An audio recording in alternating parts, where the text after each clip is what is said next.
Good morning, Mr. Kennedy. Good morning, everybody. Good morning, Chair. We are ready. We are ready, Chair, to seek your leave to call the next witness in the Denel stream of issues, and that is Ms. Celia Malahlela. She's in the witness box and ready to give her evidence once she has been sworn in. Thank you. Yes, okay. Please administer the oath of affirmation.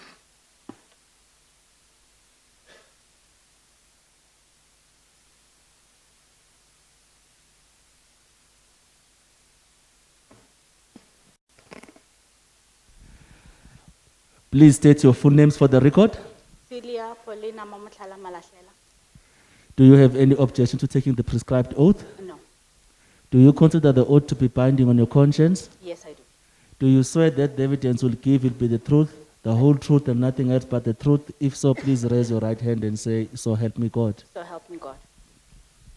Thank you. You may be seated, Ms. Malahlela. Yes, you Thank may you, proceed, Mr. Kennedy. I'm sorry, Chair. You may proceed. Thank you, Chair. Good morning, Ms. Malahlela. Good morning. Thank you for coming to give evidence before the Chair. You're based overseas currently, is that right? Yes, I am. Where are you currently working or living? In Europe. In Europe. Yeah. May I just ask, it'll be easier for the Chair to hear and the recording to pick up your voice. If rather than looking at me, even though I'm giving you the questions, please look in the direction of the Chair with the microphone in front. All witnesses don't want to look at me. Okay, all right. Ms. Malahlela, is it correct that you've cooperated with the Commission's officials and have produced an affidavit at our request? Yes, I have. You just want to place on record for the transcript, Mr. Kennedy. Do you want to place on record for the transcript that we are still using Denel Bundles 01 today? Yes. Yes, I do, Chair, and it is Exhibit W10. Yes. That starts from page 127 of this bundle. On mine, it starts at page 131. I think it's the index that starts maybe earlier. The actual affidavit seems to start at 131. 131, yes. Yeah. Yes, I have that, thank you. I was looking at the title page. May I just have a moment? Yes.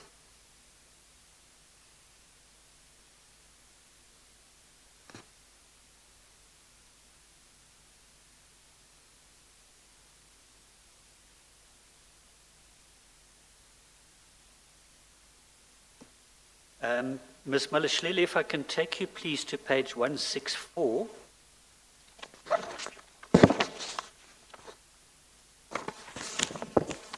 It seems that this was simply a statement signed by you, not before Commissioner of Oaths. Is that correct? 164. 164. Please look at the top left of each page when you look at the page numbers. Do you see Denel-01-164? Yes, I see that. I did sign in front of the Commissioner of Oath, so I'm just surprised why that doesn't appear at the bottom. Yes, that version may not have found its way in the file, but can we remedy that by asking you please to confirm you've already taken the oath before this commission. Can you confirm that this is your statement? Yes, it is. And have you been through it carefully? I believe so. And are you familiar with everything that it says? Yes. And do you agree with everything that it says? Yes, I do. And do you confirm that it sets out the true facts fully and accurately? Yes, I do. Right, thank you. Now, Ms. Malahlela, I'd like to start by getting a bit about your background for the record. Do you ask me to admit it as an exhibit, Mr. Kennedy? I beg your pardon for omitting that formality. We ask that this be admitted, Yes. Chair. The statement by Ms. Celia Malahlela is admitted as exhibit W10. Thank you, Chair. Okay. Ms. Malahlela, if I can take you to page 132, you set out your professional background. I'm going to pick up just a few points there. You have an LLB degree Yes, I do. in 2.1, and then 2.4 deals with your work employment background prior to joining Denel, is that right? Yes, it does. You were at Eskom Holdings as a governance and legal officer, February 2006 until July 2007. You Yes. were at De Beers Consolidated Mines as a senior supply chain officer, August 2007 until 2010. And then you joined Katanga Mining as a contracts advisor. And then you had the role added of company secretary from November 2010 until you left them in May 2012. That is correct. Then if we go back to paragraph 2.2, you then moved to Denel and joined Denel Land Systems in May 2012 as a contracts manager in the supply chain department, correct? Yes. And 2.6 on page 133 refers to your reporting to the Chief Operations Officer, Mr. Turbis, whom you mention a number of times elsewhere in your statement. So he was the official to whom you reported. Yes. And to whom did Mr. Turbis report? To the CEO, Mr. Stefan Berger. Stefan Berger, and you refer also in your statement later a number of times to Mr. Berger. Yes. We'll come back to that. Now, 2.7, you set out your various responsibilities as executive manager, supply chain, as including what is set out in 2.7.1 to 275. Was it part of your responsibility to ensure that there was compliance with proper procurement process? Yes, it was. And was it part of your responsibility, if anything was being done that did not comply with those processes, to raise the issue? Yes, it was. And who would you raise that issue with, at To- least in the first instance? To my superior. Mr. Turbis? Yes. Right. Then you refer to a delegation of authority in paragraph 2.9, and you've attached for us as an annexure to your affidavit the delegation. Is it correct that, if you can just turn for a moment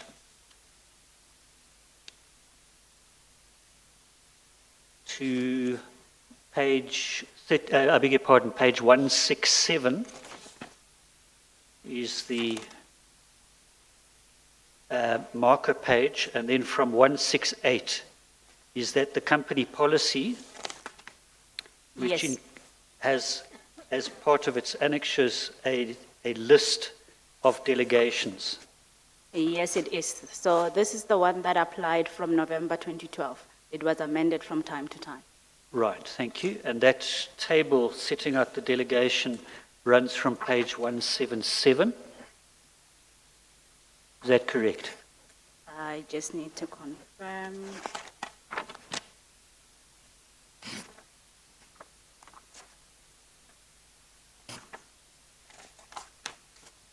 That is correct, sir.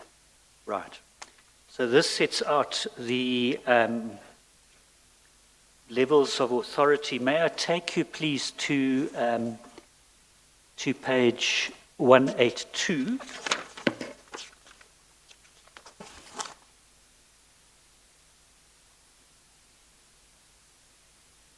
I have found it. Paragraph or item 5 is headed procurement,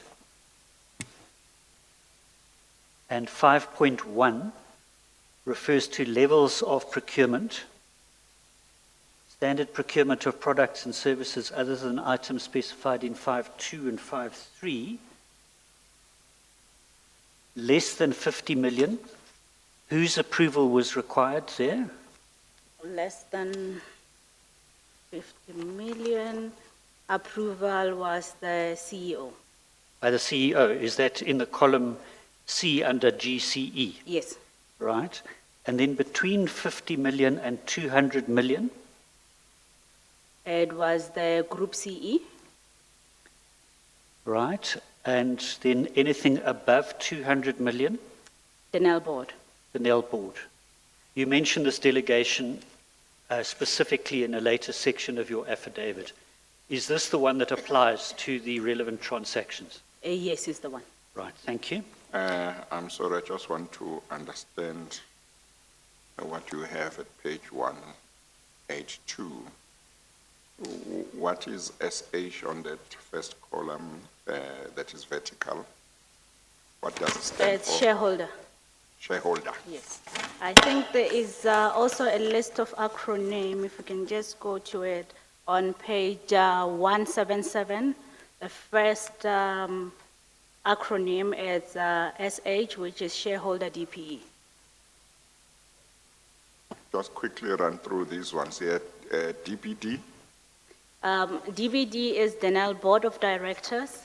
GC is Group CEO, Yes. and GEX, As Denel Exco. sorry? As GEX is Denel Exco. Is it like Group Executive Yes. Committee? Yes. Oh, and then CEO will be CEO of the particular subsidiary or division. Yes. Okay, all right. Thank you, Mr. And Kennedy. if I may add, Chair, so that means the CEO of the group is the GCE. GCE is Group CEO. Yes, CEO is CEO of a division or subsidiary of the NEL. that is correct, Chair. Yeah, okay. Mr. Kennedy? Thank you, Chair. And then if we still look at that key of acronyms or abbreviations on page 177, you've taken us through the ones on the left-hand side. On the right, A means what? Approval, PR, primary responsibility, CR, co-responsibility, C, consultation, input supplied, I, initiate, and FI. for information received report. So if we go back to what I took you to earlier at page 182, if we look at 5.1, that is standard procurement of products, other than those specifically mentioned elsewhere, less than 50 million. The A under CEO means approval by the CEO. Is that right? That is correct. And C, we've just seen, means consultation or input supplied. Yep. So what does it mean in the context of less than 50 million? Does it mean the CEO was entrusted with the power to approve such a procurement? Yes, that's my understanding. And that would be, as the chair has pointed out, that's the CEO of the division, Yes, not the group CEO, correct. right? And then the C's mean that the GCE and the GEX, that is the group chief executive and the functional group executive, may be involved in consultation Yes. or would require consultation. Yes, Which one? Would they have to be consulted? they will have to be consulted. Okay. And then when we get to between 50 million and 200 million, we've seen that the notation is A for GCE. Again, does that mean that the group chief executive, as opposed to the divisional CEO, would have to approve it? Yes, that is correct. And the group CE, the GCE's limit to approve a transaction, the upper limit was 200 million. That is correct. And anything above that would require board approval if we look at the final bullet point on this page. Above 200 million, A appears under DBD. That's the Denel board. Correct. Right. Thank you. May we now... That third bullet point,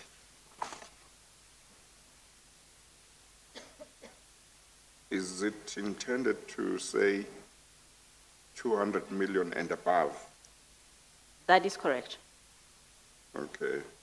Of course, I guess it means above 200 million, because the one above that says anything between 50 million and 200 million, the GC, the group CEO, has to approve. Correct. So there can't be two who approve 200 million. It can Correct. be both the board and the, so for the board, it must be anything above 200 million. That is correct. Yeah, okay. Thank you. May we then go back to your statement, page 135. You set out an organogram showing the reporting structures, or the procurement processes, rather. Okay. Is that right? Yep. And then you refer in paragraph 2.12 to the delegation of authority, meaning that depending on the value of the procurement, you would be, as among your duties, preparing a submission for approval by EXCO of DLS, depending on the level of authority. Correct. Right. Well, I struggled, Ms. Malahlela, to follow the diagram above paragraph 2.12 So, to see where the first step takes place, who initiates it, and then the next step, and so on. I ended up seeing at the bottom, submit to Group Executive Director, and then the top, obtain approval. So I wasn't sure where you start and where you end. I'm sure there's something I misunderstood. Would you like to explain it to me? not a problem. This diagram that you see here, it was included in the procedure that was in place at the time when the transaction took place. So if you look at the values here, they're not necessarily in line with the values in the delegation of authority. I know they're too small, so the first one that you have is between 0 and 20. I'm sorry. Does this diagram relate specifically to what happened in this case, or this is just a general diagram to say this is what would happen generally? This is a general diagram which was included in the policy, Oh, okay, all right. the procurement policy.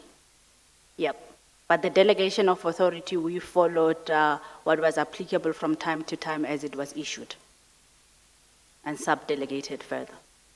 So where does one start when something needs to happen that's relevant to this? So if I can see rejected, and I see approved, Yep. approved, but I don't see the start and the journey. Okay. So we are starting here at the approval stage, so that means you would not necessarily see the quotation stage or the tender stage at this level. It happens before, which is not included in my statement. So I can take you through the approval process, because that's what I wanted to. Oh, so this is about approval, This is just about approval. not about the journey before No, that. it's not. Okay, so just talk to it further. So this was to give indication that if something needs to be approved, so that let's say something needs to go to Group EXCO or Group CE for approval. So what would happen is that the procurement manager would give approval and will recommend.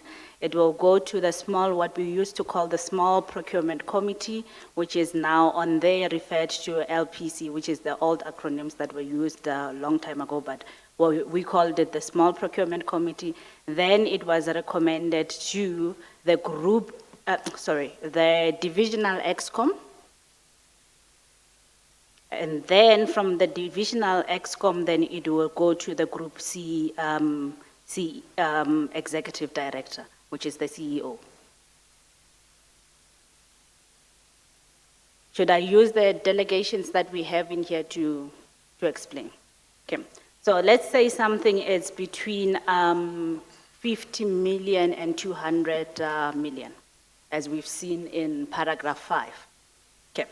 So the manager, the procurement manager responsible for that particular section of procurement, be it commercial or technical, would then give an approval to sign that they're okay with it.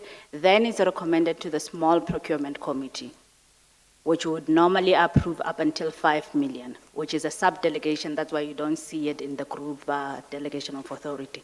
Then that procurement committee would then recommend to the divisional EXCO supply chain committee, which is chaired by the CEO of the division.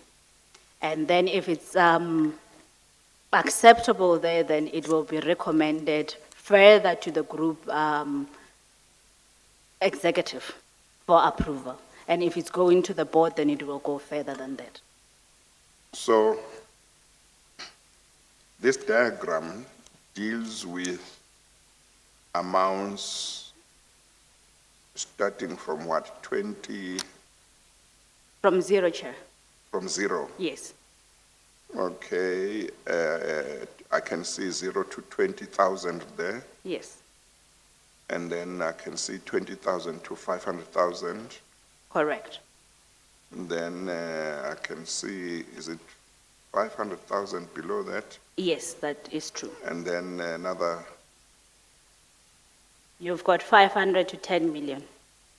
If I may, Chair, so. yeah, to 10 million. Yes.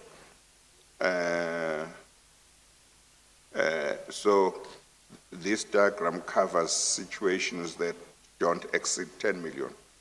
So this diagram was the delegation of authority, I believe, because I was not in the organization at the time. The delegations of authority that were applicable when the procedure was put in place. But they since went obsolete because Denel revised the delegation of authority as and when corporate are revised. Yes. Yes. So this one is no longer applicable So the at the values. time of the Yes, transaction. that is correct. Oh, okay. Then I don't need to bother myself with it. I thought No. it was here because it would be applicable. No. Okay, all It's right. just to show the process. Okay, all right. Mr. Kennedy? Thank you. Just to confirm, Ms. Malahlela, this does not appear to deal with the situation of something that is to the value of more than 200 million. No, it does not. Okay, thank you. And for that, we have to look at the table we looked at earlier, which required that anything above 200 million would require not only the GCE's approval, but also the board's approval. Correct. Is that correct? Right, thank you. Now, you deal from page 136 with evaluation criteria that was that were used in the assessment of bids. Was this the standard process and requirement for when you assessed bids in your capacity in procurement? At the time, it was not applied in the division because it was, there was still, or rather, we were still applying the policies and the procedures that were in place in the division. However, Mr. Mlambo had already told us to start applying the evaluation criteria, as I've alluded to in my statement. Can I take you to paragraph 3.4, page 137? 3.4, yep. I have found it.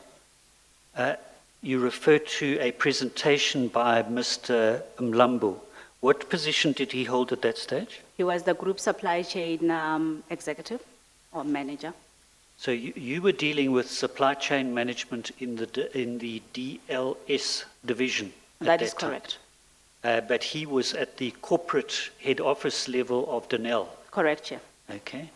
And he conducted a presentation. Is that the meeting that you were referring to a moment ago, where he said you must now apply particular criteria? So we used to have, I will refer to two meetings. We used to have regular group supply chain meetings where we would discuss supply chain issues in the group. So he referred to in one of those sessions, but he also referred to it in this session where it was essentially not a meeting, it was a supplier day, if I may call it that.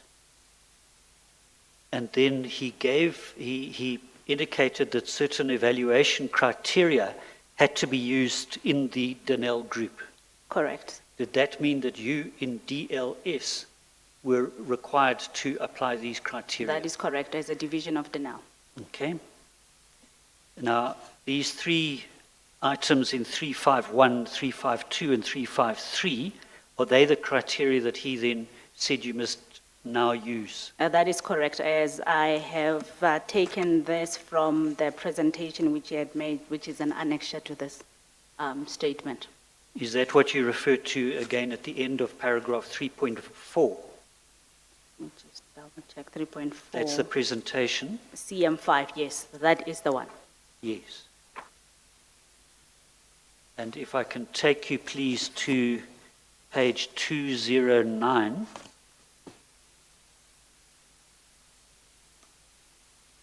And 210. So it's 209 and 210. Is that the agenda that you referred to in your affidavit? Yes, for the supplier day. Thank you. Go back to page 137. So the three criteria were price, functionality, and triple BEE. Price was 25%, functionality 45%, and triple BEE 30%. Now you mentioned in 3.6 that these criteria, and particularly that the allocation of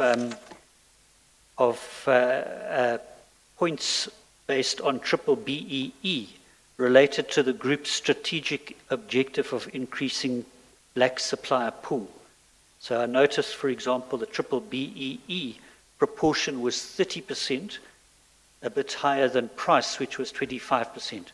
Does this reflect the point required by Mr. Mlambo in terms of group policy to be improving black representativity in the supplier pool? That is correct. This is what he also said in an email, which I think I've attached to this as part of him sensitizing that we need to apply the criteria going forward. Yes. And if you refer to an email in 3.7, is that the email that you've just mentioned? Let me just double check. Just look at 3.7. Is that what you're referring to? I just need to check the page where the email is. So Yes, well, let me take you to that. Is it at page 212?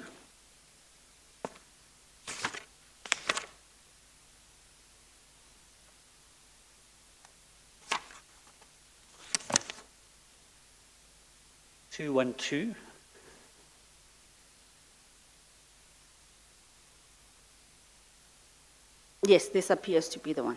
Right.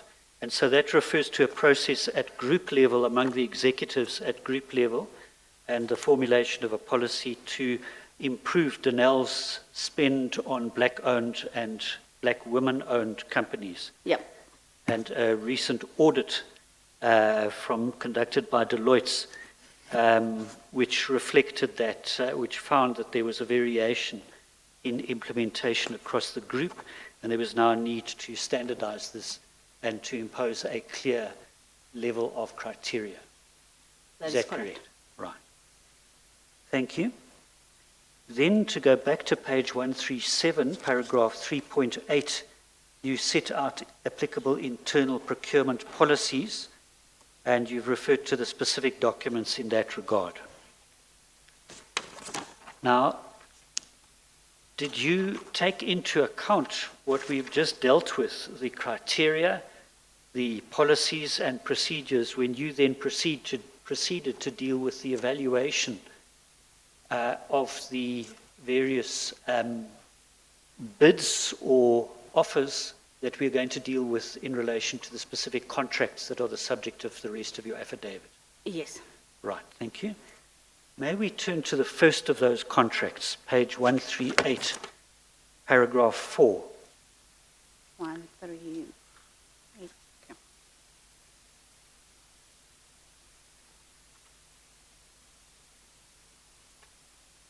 Do you have it? Do you have paragraph 4? Yes, I have paragraph 4. Right, I'm going to take you through it. That deals specifically with the first contract of interest here, and that is the appointment by DLS, for whom you worked, of VR laser services, specifically for the production of 217 armor hulls for the Hoefyster platform component. And that took place in 2014. Correct? Correct. Okay. Now, you refer first to a submission that was made to DLS Exco in April 2014, recommending the appointment of VR laser services for these 217 armor hulls. And you say in 4.1.1 that there was a submission to the Exco of DLS. So that is the division. That's not at group level at this stage. Yes, Right. that is correct. And you signed off a submission relating to quotations that had been received from 3 entities. That is correct. And those were LMT, DCD doorbell, and VR laser. And then you refer to yourself being a member of a team together with Mr. Badenhorst. Well, you'd received an instruction rather from Mr. Badenhorst. Who was he? You refer to him in 412, Project Manager Transfer of Technology Platform, to attend a meeting to discuss progress.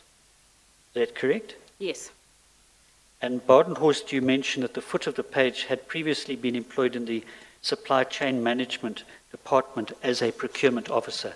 Was that DLS's Supply Chain Department? yes, it was.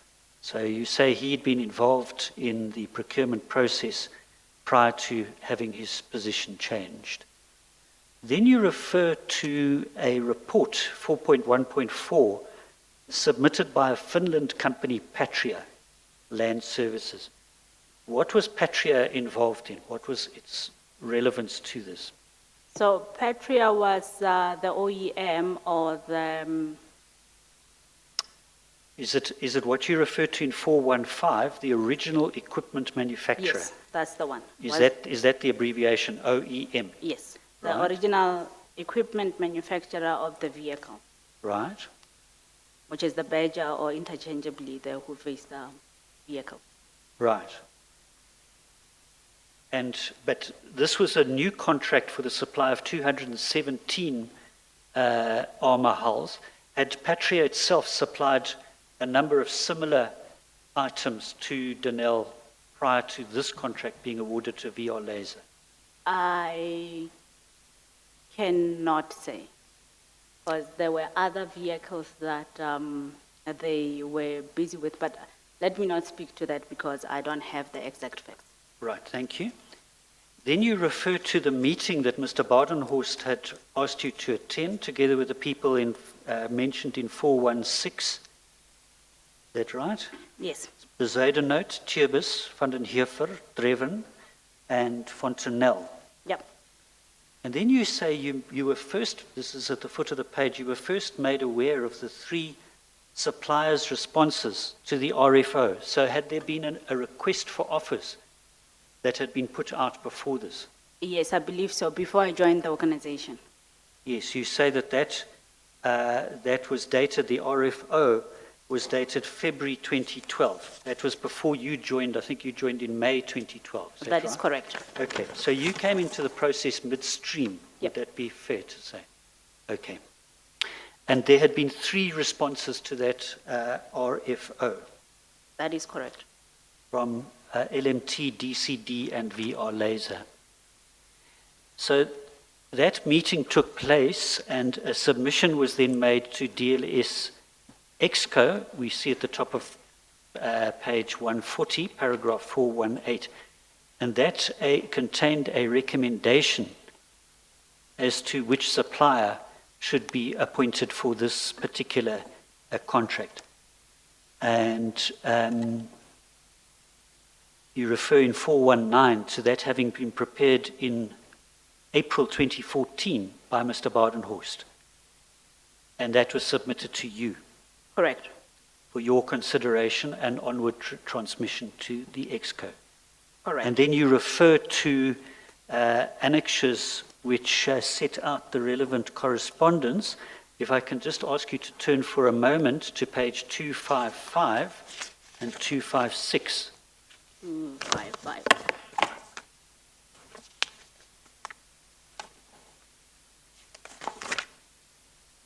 Yep, I have found it. Is that the correspondence by email that you were referring to in your affidavit? Sorry, I just missed that. The correspondence relating to, if you can just help me there. The emails from Mr. Badenhorst relating to the recommendation. I was on 155. My apologies. So it's 255. 255, especially 256.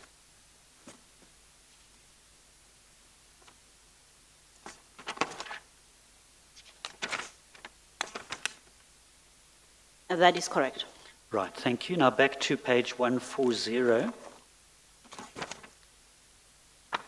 I'm sorry, that's an email from who to who? It is an email from Rian to myself CCing the program guys. It's Rian Badenhorst. Mr. Baden. From Mr. Badenhorst. Yes. Yeah. Chair, it may assist if you have regard to page 255, which bears the email details of when it was sent, by whom and to whom. Oh, okay, all right. No, I was expecting to see that at 256. Yes. Okay, all right, continue.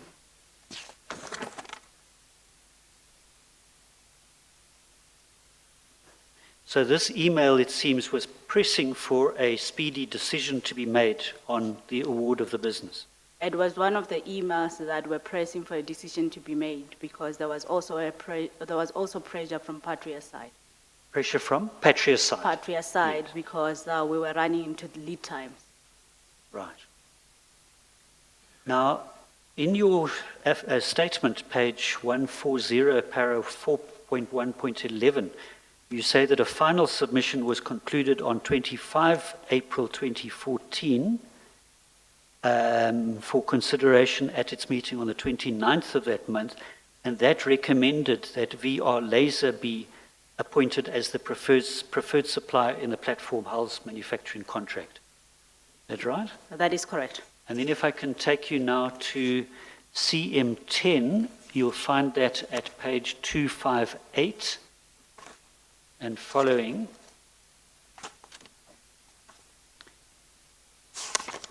There's an email from Linda Meyer to EXCO secretaries and yourself, Celia Malahlela, correct? Correct. And was the document that then appears from page 259 attached to that? Yes, it was. And what is the document at 259 and following? It is a submission to the Group Chief Executive Officer for recommendation. Right. And were you involved in its compilation? Yes, I was. Yes, I was. And so it is addressed, if you see just under the logo of Denel, the top left-hand part of this page 259, you'll see the next block, to EXCO. Is that DLS's EXCO? Which page? Excuse? Page 259. Okay. You see at the top left, there's a Denel logo. Oh, yes. Then there's a heading, Group Chief Executive Officer, Supply Chain Approval. And then the next line, it's addressed to EXCO. Yes. Is that DLS EXCO? It's DLS EXCO. Not Group EXCO. Not Group Denel, EXCO. Right. Yeah. And it comes from Supply Chain, of which you were part. Yes. As you have referred to, the document was drafted by Rian, sent to me for that I look at it and then recommend it to EXCO. Right, so you approved this draft that you had from Mr. Badenhorst, and then you sent it with your recommendation to EXCO. Yes. Is that correct? Right. Consideration. And then if we look at page 261, paragraph 8, the recommendation, Page 261. 261, yes. Paragraph 8 after reflecting the evaluations and the comments and so forth, the recommendation is that Denel Land Systems Exco give approval to use VR lasers as the Hoefyster platform hull supplier. Due to the value of this transaction, DLS must seek final approval from Group CEO and the board of Denel. We trust that this document gives enough information to enable DLS Exco to give its blessings, and make the recommendation as stipulated above. So you were saying to Exco of DLS, please approve this recommendation, and then also go to the Group CEO for his approval. That is correct. Right. The value of the transaction, are you able to tell us what the value is? You look on page 260, paragraph 3. 260, paragraph 3. So the total potential contract value was 364,774,829. Right, so this would clearly be way above 200 million, which was the limit of the Group CEO's authority. Is that correct? That is correct. That is why in my recommendation, I recommended that it goes to the board. And if you also refer to page 7, you will see that the last page is that we take for recommendation at the divisional exco, and then after that it goes to the group exco, and then ultimately to the board. Right. That was the intention. Right, thank you. Okay, back to page 140, please.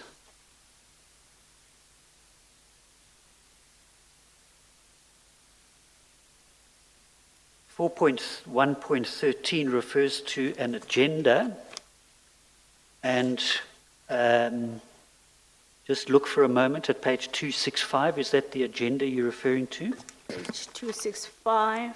Let me just get them.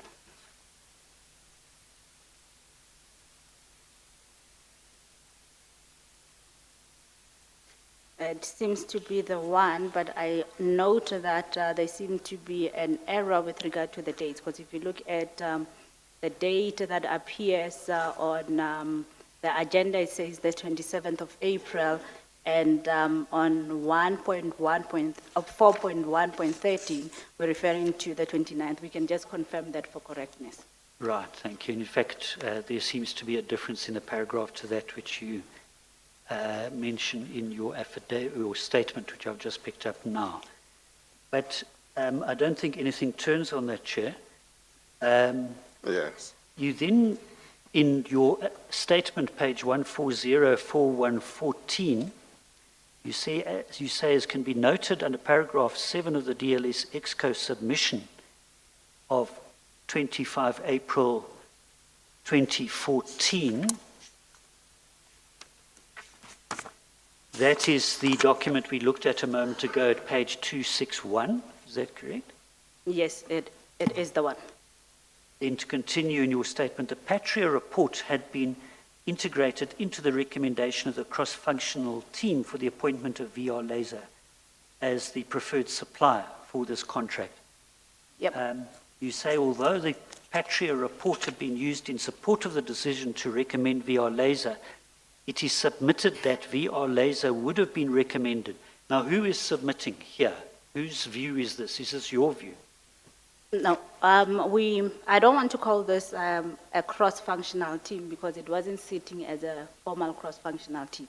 So we said as a team that looked at the quotations. If you refer to 1.1.6.1, that is the view of the team.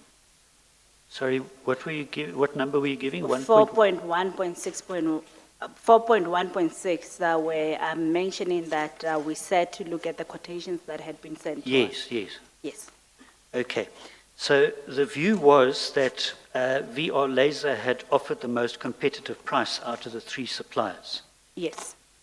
And on the face of it, if you go to page 2, you will realize that the cheapest price with regard to that particular RFO was VR Laser.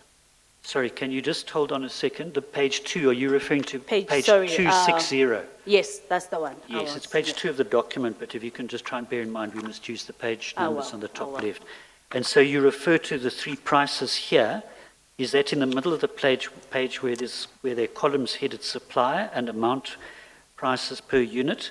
And we see there that LMT was offering as a price per unit 1.7 odd million, VR Laser 865,010 Rand, and DCD slightly higher, 896,000.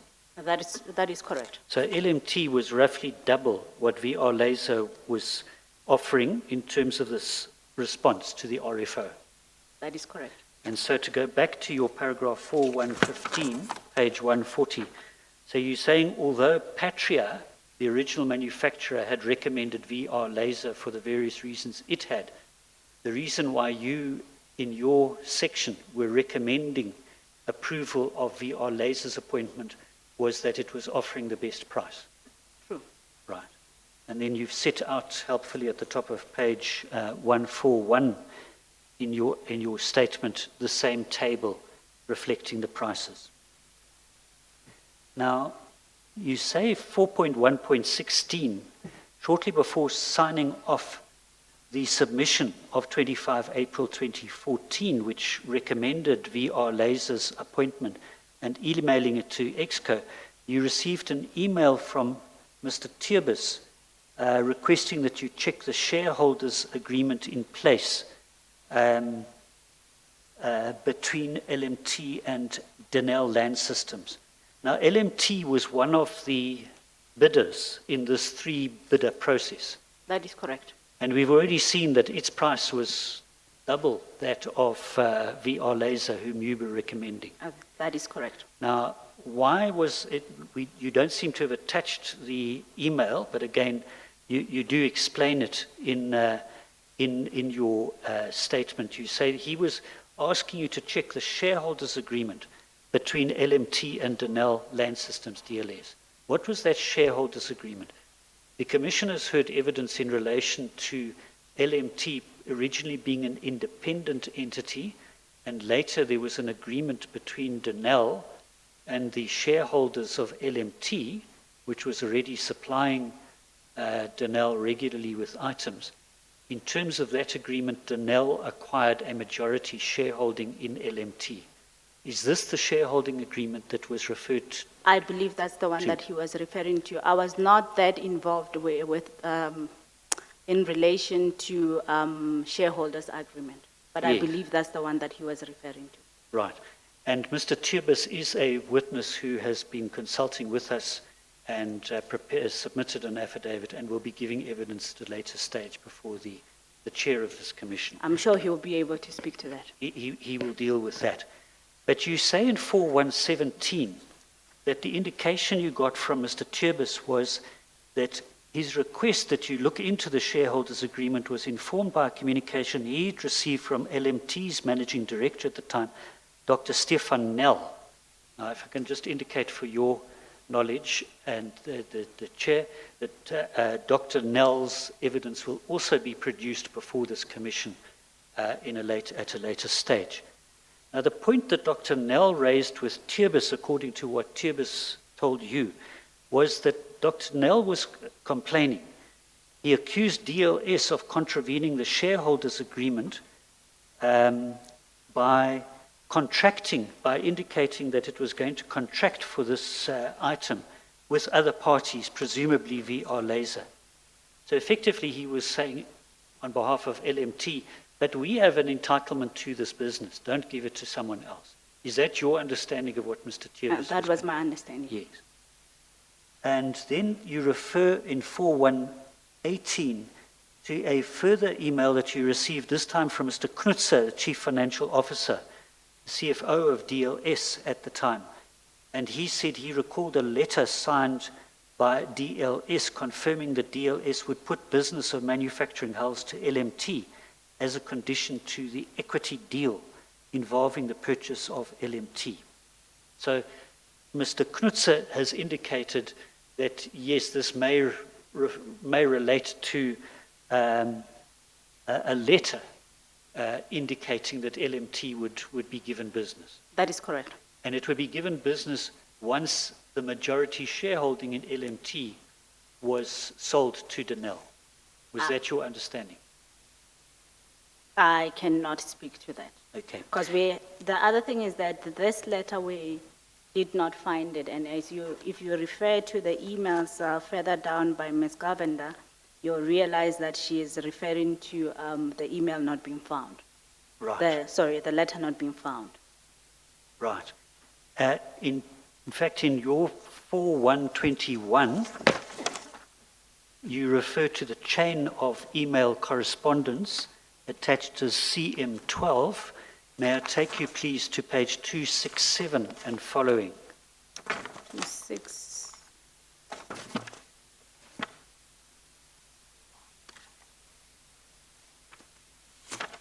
Yes, found it.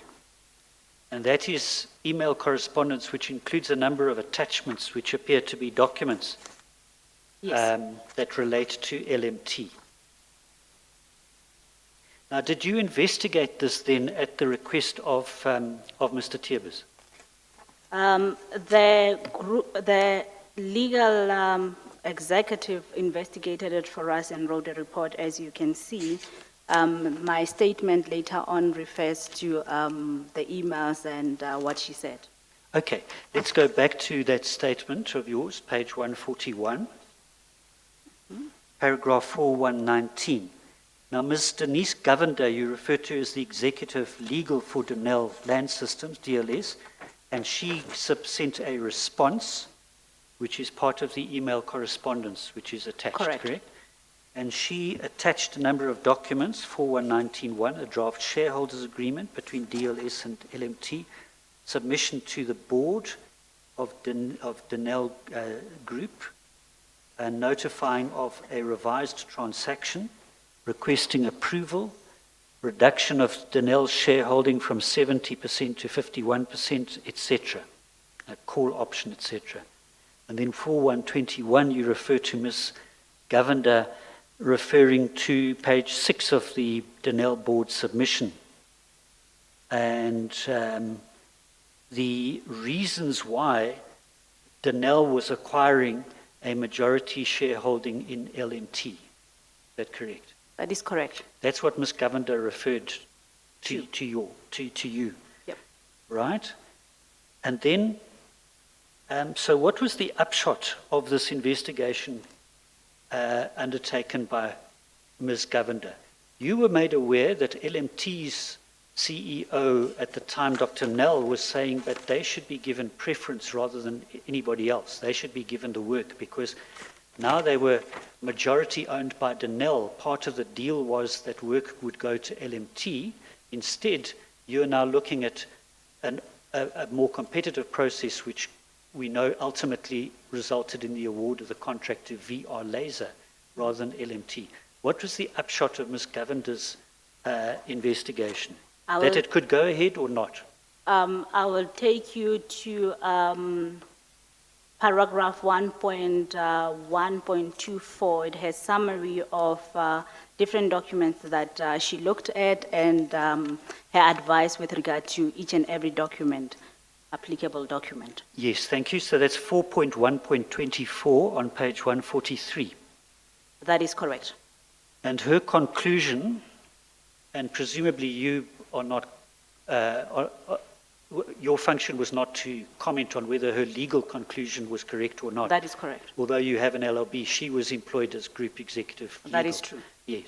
So her conclusion was in relation 4124.1 that the MOU between DLS and LMT did not impose a legally binding obligation on Denel to contract LMT for this particular contract. That's what she wrote. Right? And the MOU was no longer in force.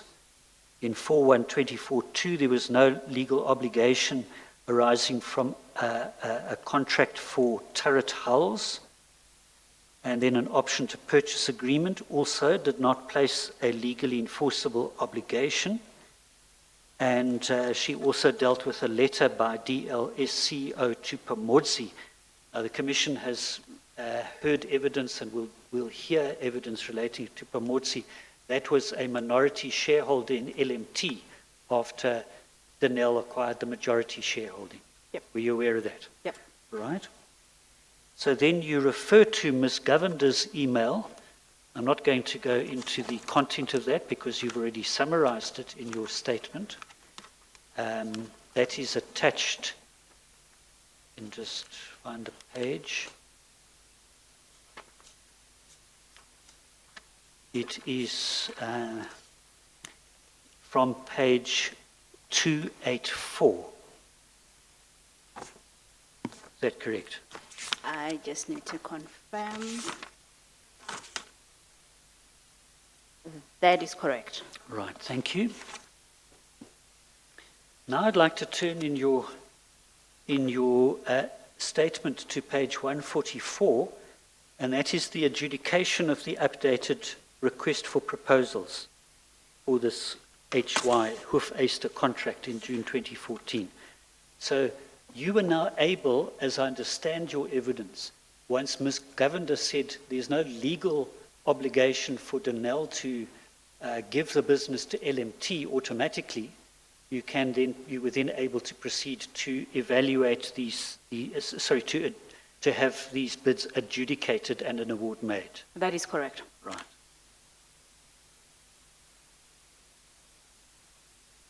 Now, what reference is then made in 422 to a process in which the bidders were asked to amend or update their proposals to contain a breakdown of the prices, and the items that we see in 4221 to 4223 are the items, so that you required a breakdown. Why was it necessary to have a breakdown of the overall prices that they had submitted? Because it was not clear what each bidder quoted for. We could not compare apples with apples. Okay. And then you refer in 425 to the responses received from the three suppliers, LMT, VR Laser, and DCD. And you then summarize in 426 the pricing that was actually received. Is that correct? In 426. 4.2.6.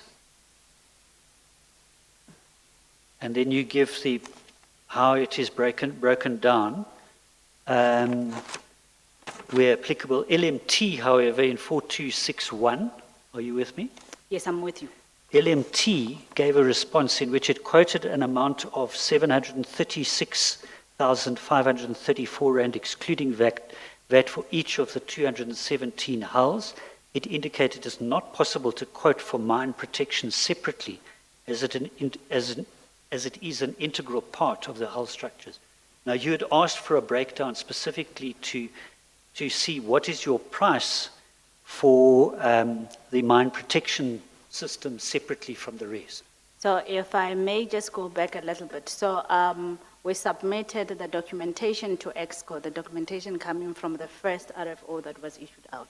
And EXCO recommended that we go and get revised quotation because we could not see what the suppliers actually quoted for. And all of that is in the minutes. Right.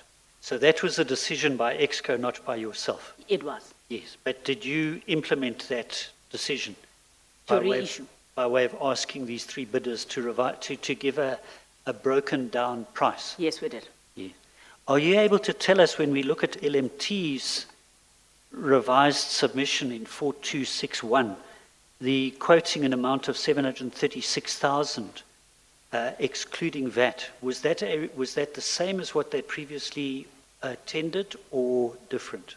It was different. It was more than half the price. More than half? Yes. If we can just go there. Yes. We saw earlier that it was over R1 million, was it not? I think it was around 1.7. Yes. Double the 800 and something thousand submitted by the That other is two. correct. So here you have a dramatic reduction in price by LMT. True. Yes. Was the purpose of getting a breakdown to allow suppliers to change their prices overall? Since a lot of time had elapsed, I take it that, or should I say, how do I put this? It was expected that the price could be different, but we didn't Okay. expect that the price would go down. Yes. So And then- in the end, what was the explanation for that? I talked to it later on in my affidavit. I think he's going to get to it. Yeah. Do you remember what the explanation was? They made, I If you just, don't remember, you can deal with it later. I thought you might just remember. It's- Top of my- Sounds an awkward thing. yeah, top of my head, they let me not, Okay, all right. let's just get to it, then I know Okay. I'm referring to the actual stuff. All right. Can I take you, perhaps, as the chair has raised this issue, to page 149? Let's just jump ahead for a moment to page 149. Paragraph 4.2.21. Do you have it? For 2.21.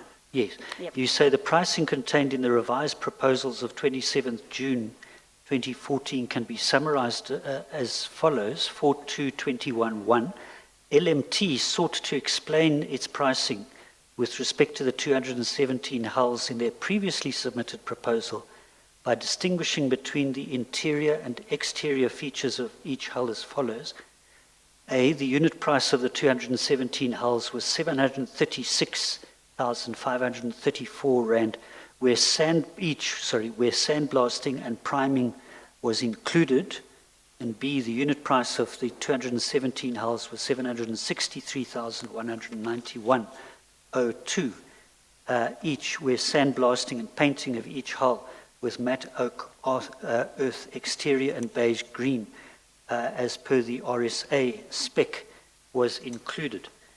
That doesn't seem to actually give an explanation for why there was such a substantial decrease. Yeah, there was another section where they alluded to having improved the processes, but it's somewhere in the documentation. I can just get it and Okay, refer to it. let's deal with that in due course then. All right, let's go back to your page 145. So you deal not only with LMT's revised proposal, but also that of VR Laser. And then there's a reference to the breakdown for them. In relation to DCD, you deal with that in 4264 from the foot of page 146 and the table, the top half of 146 from 145. That is correct. Yep. Right, now in 4.2.8, you refer to a team meeting on the 1st of April 2014 to consider the responses. And you then in 4.2.9 say that you called for a cross-functional team to evaluate the updated proposals. Is that correct? That is correct. And you set out the names of the individuals who were invited to sit on the cross-functional team in 4.2.10, Mr. Badenhorst, Bezuidenhout, Dreven, etc., and your name appears as 4.2.10.7, Correct. right?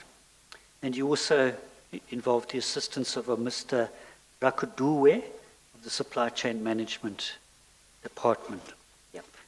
Now, let's move ahead to 4.2.14 Found it? on page 148. That is where your cross-functional team evaluated the three suppliers' responses on the 25th of June, and a list of questions was noted requiring clarification. Correct?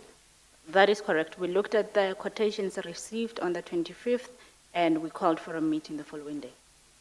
And what flowed from that was on the following day, there were feedback sessions, or a feedback session attended by the three suppliers separately, VR Laser, DCD, and LMT. different times that you specify. Was that for the the questions to be posed for their clarification? That is correct. Right. Now, we don't need to go into the detail of what was done then. And then in 4.2.20, the cross-functional team then gave these three suppliers an opportunity to submit revised proposals based on the issues raised. Correct? And they then submitted their revised proposals. In fact, Chair, I see I was confused. The reference I gave earlier to 4.2.21 relates to these revised proposals. Let me just check with you, Ms. Malahlela. So was this another opportunity for them to revise their proposals again? Yes, if they misunderstood anything in our initial documentation Right. after the clarification. So they'd originally submitted prices, then they were asked to break their prices down, and some of them did, some of them didn't. And then there's a yet further opportunity for revised proposals. That is correct. Yeah. Was this normal procedure to allow them to revise their proposal?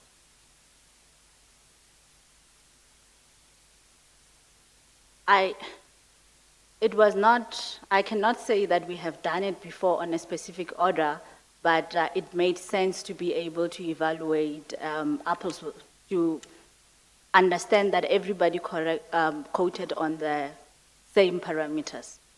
Because if you look at the quotations, you realize that some of them included painting, some of them didn't include painting.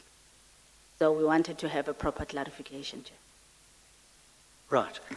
And then they submitted the revised proposals. We see in 4.2.21.2, DCD did not change its pricing. Correct?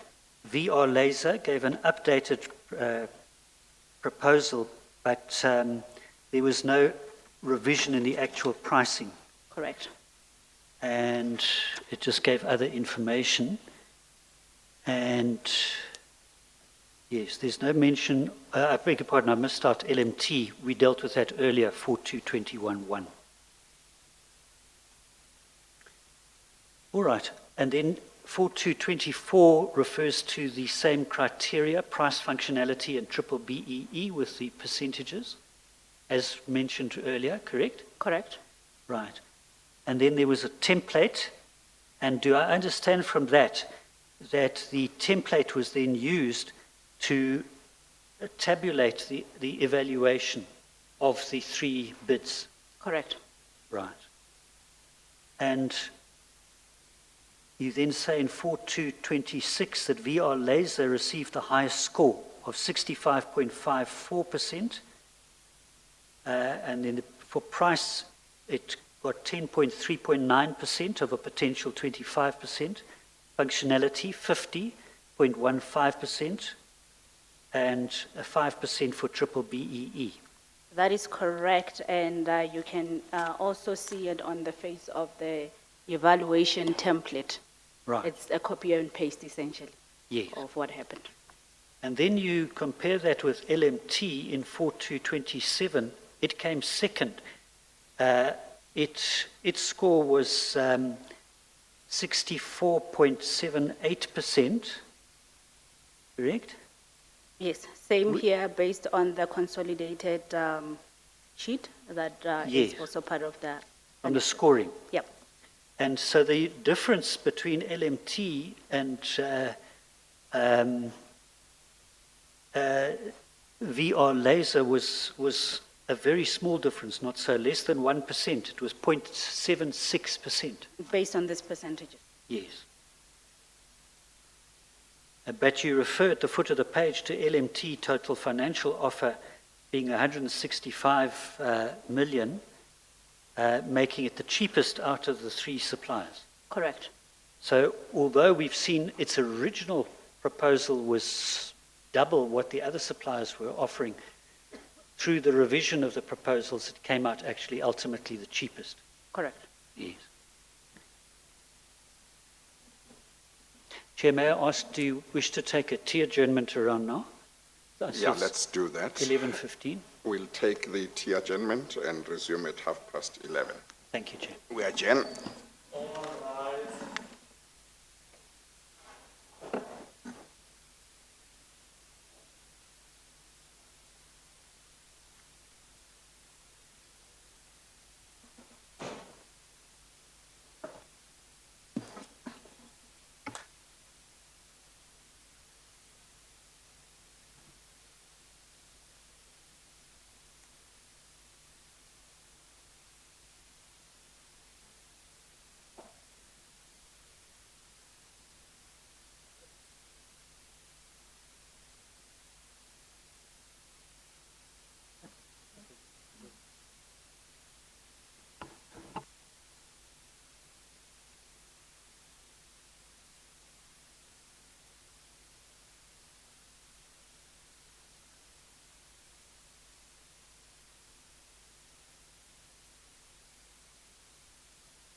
Okay, let's continue.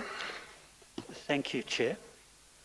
Ms. Malahlela, can I take you back to your statement, page 151?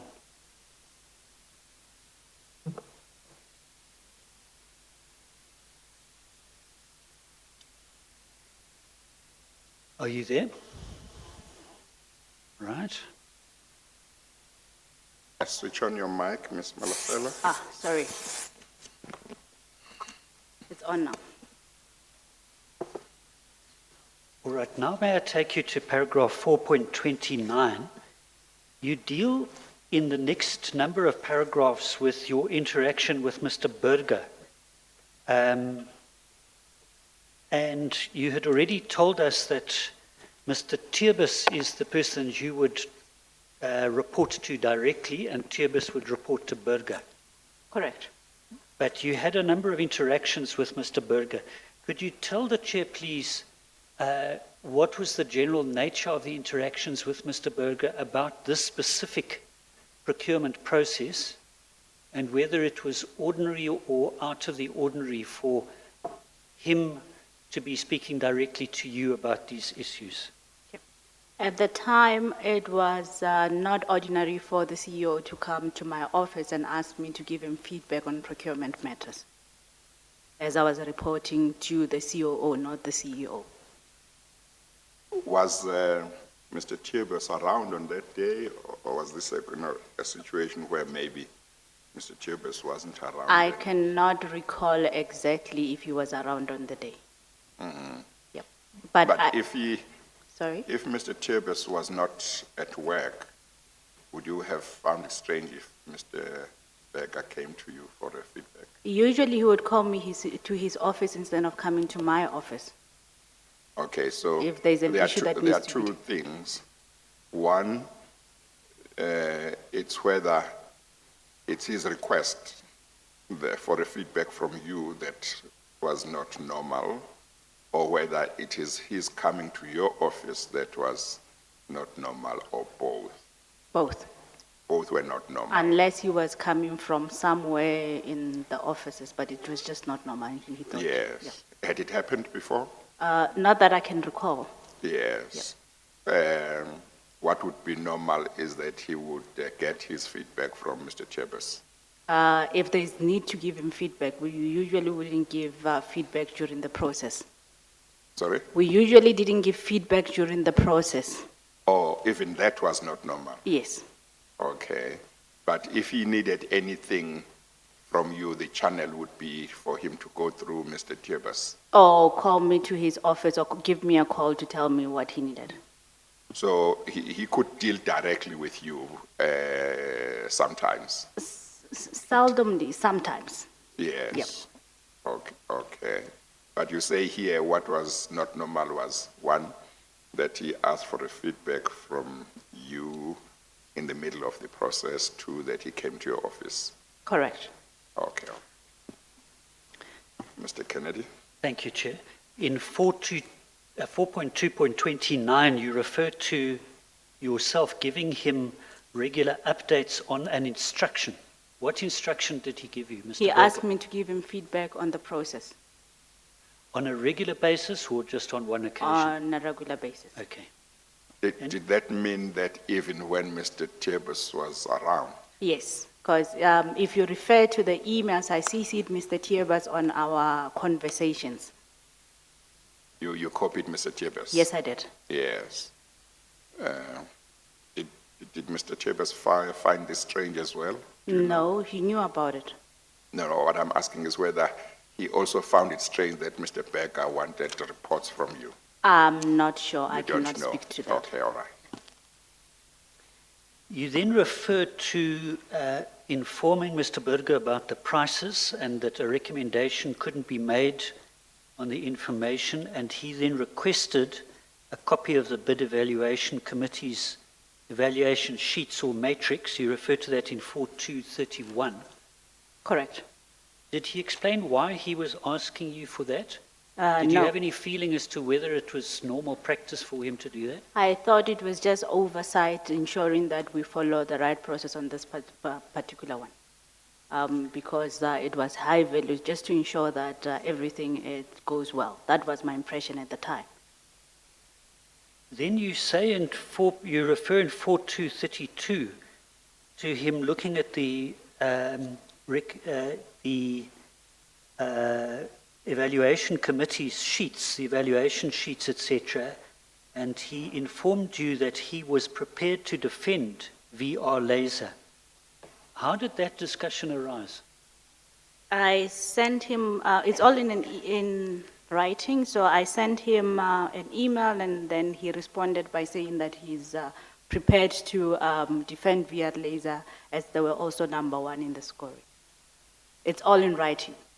Yeah, but just give the context. What had happened before that prompted him to make this remark, So that he was prepared to defend VR laser? It's like somebody had said something and then he thought it was necessary to make it clear to you or to all concerned that he was prepared to defend them. What was the context? I wouldn't know. So the information that I have is that I had been sending him information after his request, and he looked at this information, and after the last email that I had sent before this, then he responded by saying that he's willing, let me quote, he's prepared to defend VR laser. I don't know against what.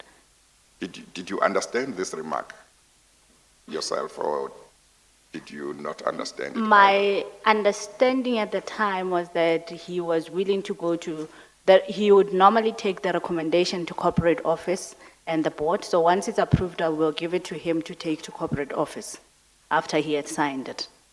So my understanding at the time was that when he gets there, he would be willing to work with the submission that he has based on the information that he had. Okay. Mr. Kennedy? Thank you, Chair. Then in 4238, 4233, top of page 152, you refer to Mr. Berger asking whether the Patria report was included. Do you know why he, in the committee's recommendation, do you know why he raised that? Did he explain? No, he did not explain. Did you find it out of the ordinary? Now thinking backward, the whole conversation and him being part of the process was out of the ordinary in itself. Yeah. And then in 4234, you say that Mr. Berger said that he would be negotiating with VR Laser. Negotiating what? I do not know what he was negotiating with VR Laser because as you, let me just look at this, then I can. So if you look at the exact email that this 4234 was taken from, you'll see that we had already drafted the submission, and the submission was in the approval process and was not going to be changed because the committee had already made the decision with regard to the way forward. So I don't know what he was talking about with regard to him discussing with VR Legal. I believe that he's coming. Maybe we must ask him. Well, you can't have all of these things that you say you didn't know, because he's writing to you and he's communicating something. I see here he seems to say your paragraph 4.2.34 says he also undertook to negotiate with VR Laser to reduce the price. Outside the normal process. Outside the normal process. Yes. So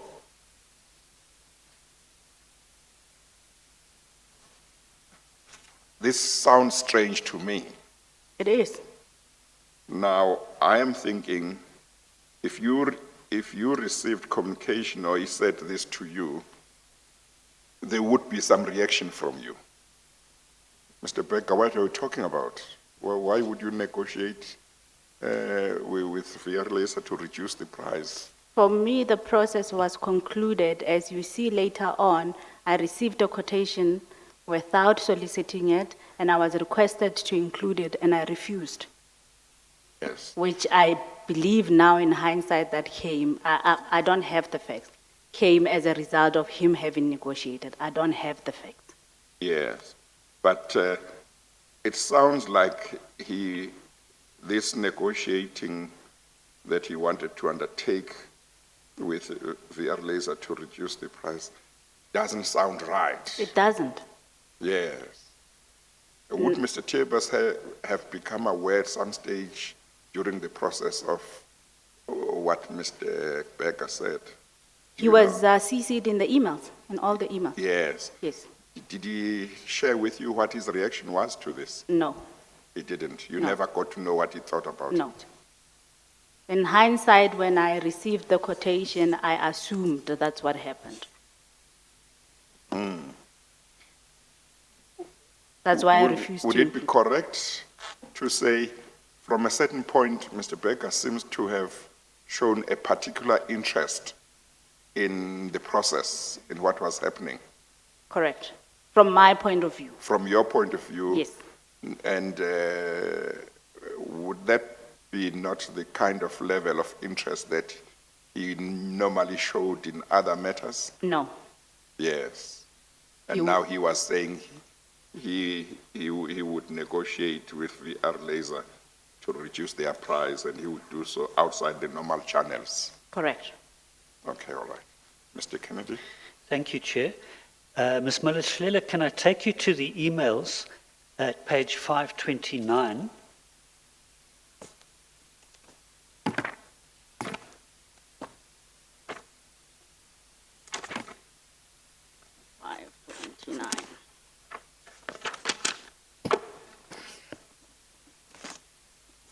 I have found it. There's an email at the foot of the page which appears to come from you to Mr. Burger.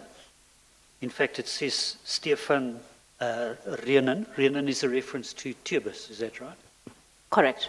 And then you say, please find the attached as requested. The committee will meet tomorrow to do the final recommendation if they agree with the results after population of info. Correct. Was that the cross-functional committee you referred to earlier? Yes. Right. Now, Mr. Tubus, sorry, I beg your pardon. Stefan Burger then responds to you in the email halfway down the page, in the middle of the page, on the 27th of June. Just read out to the chair, please, what he says. The one that starts with thank you, Celia. Yes. Thank you, Celia. Given all that, I am prepared to defend VR. The one thing that I have not seen is the fact that Patria has strongly recommended VR as a preferred supplier, but maybe this is integrated in the scoring. Given VR's price, but also that they are number one, I think we should get DCO approval. But in parallel, I will discuss with them to reduce their price. I would not have done that if they were not number one. But as they are, it could do no harm to get the prices reduced. This, however, I will do outside the normal channels. That's the email that I was referring to. Now, what did you understand him to mean when he said they are number one? So if you refer to the consolidated sheet, there were numbers with regard to number one, number two, number three on the consolidated score sheet. Okay. That's what he was In other referring- words, in terms of preference, Yes, in terms of scoring yes, of points. yes, So VR Laser was number one. yes. Yeah, so that's what he's referring to. That's what I understood he was referring to. Yes, okay. And was that the scoring that yielded a result that we saw earlier where VR Laser was number one, but LMT was less than 1% Correct, less in scoring than VR Laser? It was Correct. 0.76, I think it was. correct. Yes. Now,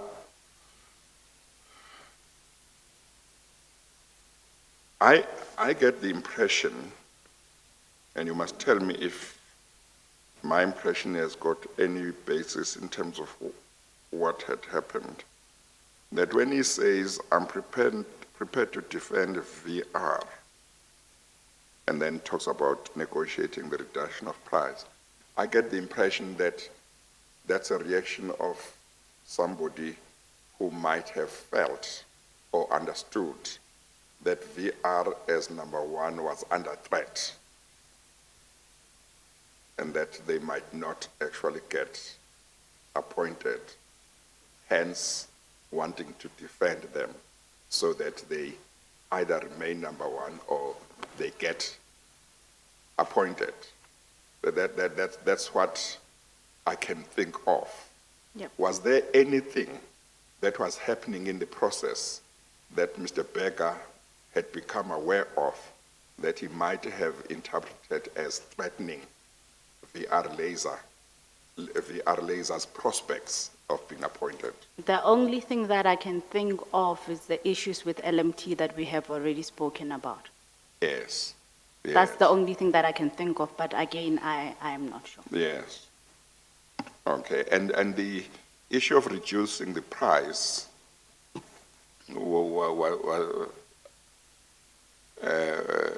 seems to me might have been intended to address maybe to make sure that in terms of advantage to the company, there was some benefit maybe in order to counteract any negativity or any negative factors. Because if you say this is my price and it's an acceptable price to the company, you won't have to reduce it. Correct. Perhaps But- that was part of the ammunition that he was building to defend. I don't know. But Yes. makes sense. Yeah, but you would agree that from what he is saying and from his actions, it looks like he was very supportive of VR Laser getting the appointment. Yes. That's how it looks like. That's how it looks like. Yeah, okay, all right. Mr. Kennedy? Thank you, Chair. If I can take you back for a moment to page 150, we dealt with this in your evidence before the adjournment. 4226 refers to the scoring given to VR Laser. We are 115, sorry. 150 is the page number.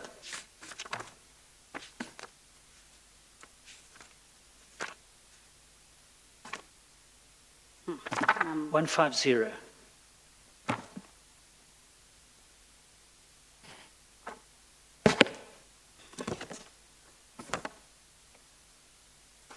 one, Remember, it's the numbers on the top left. yes, 150. Do you have it? I found it. 4.2.26. You refer to how the scoring was made up for VR Laser, 65.54%, broken down price, functionality, and triple BEE. Now, what interests me is the price or financial offer.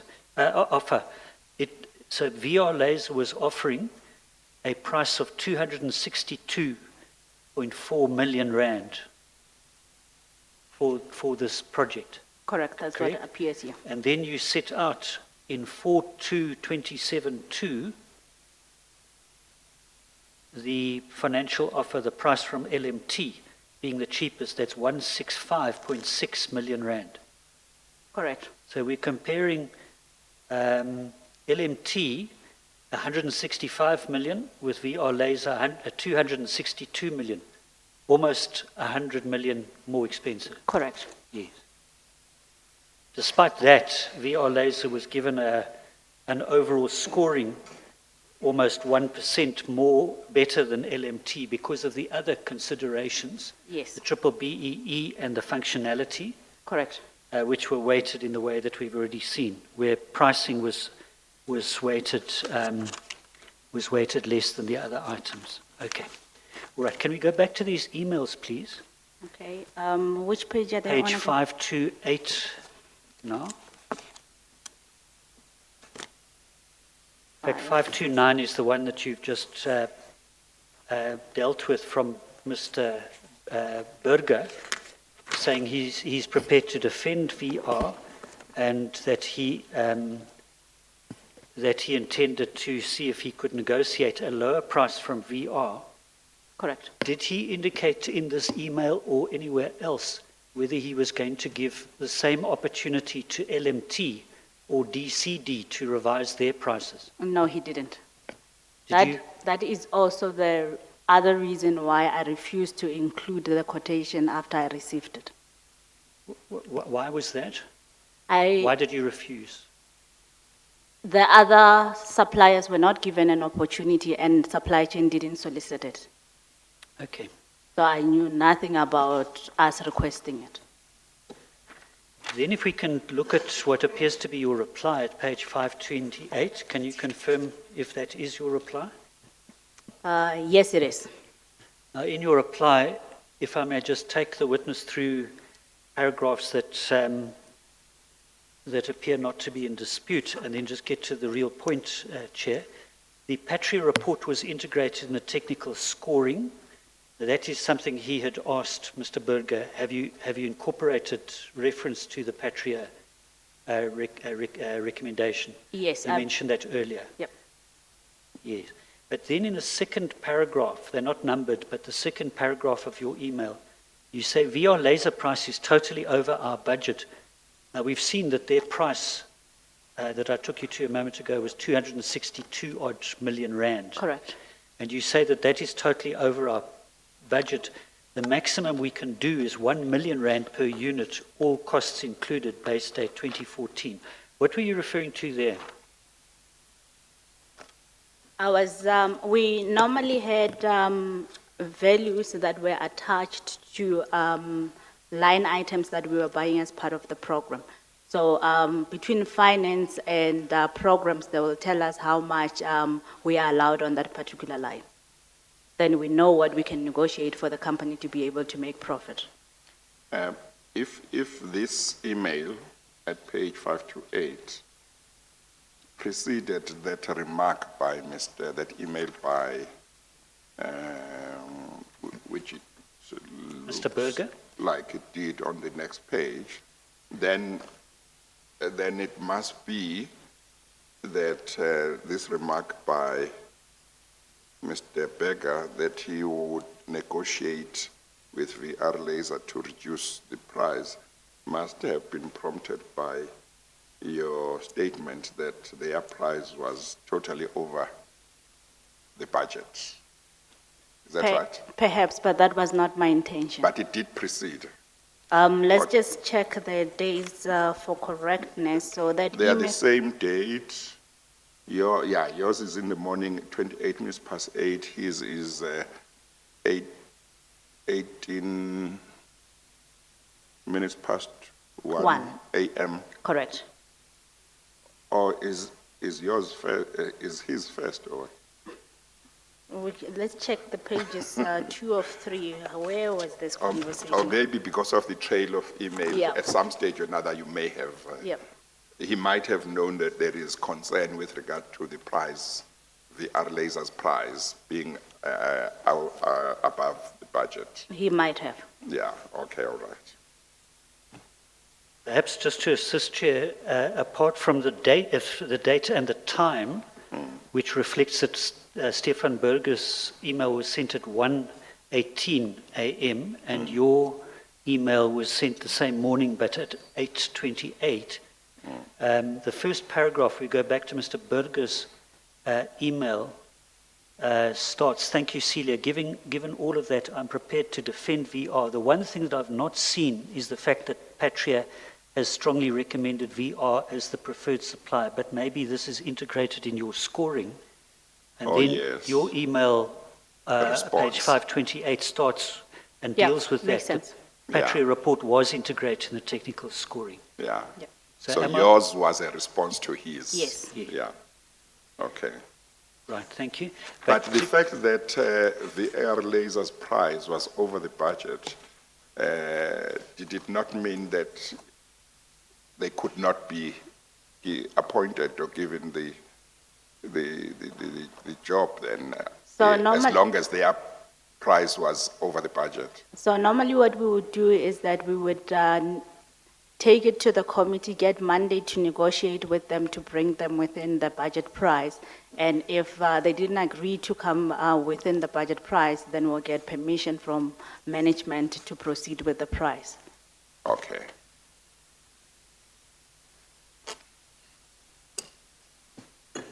Thank you, Chair. Then still on page 528, you add a further paragraph, apart from dealing with the price being totally over budget. The third paragraph, you say, please note that the other big disadvantage for LMT and DCD was that we could not give them points for any triple BEE element. They've submitted letters stating that they're in the process of verification. Should they elsewhere in your statement, you've referred to expired certificates. Yeah. What was the actual problem that led to them being given 0 points? Did they deserve 0 points, or was there a problem with their proof? For us to be able to award points, we needed a valid certificate, which hasn't expired. Right, so then your email to Mr. Berger continued. They've submitted letters saying that they're in the process of verification. Should they submit the new certificates within the next 14 days, we have to include their points. If they do, it will change the picture with regard to the final total score. Please refer to the triple BEE notes on the consolidated score sheet. I will schedule a meeting, etc., to do final recommendations. So we included this to be apparent in the score sheet as well. Yes. So you've raised two difficulties in your email. The one is that the VR laser price is going to take you way over budget.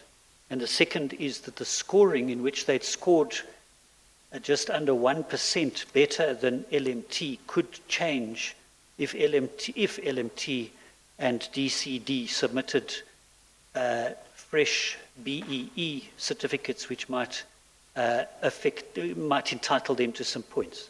Correct. We had given them an opportunity to submit within 14 days. Yeah.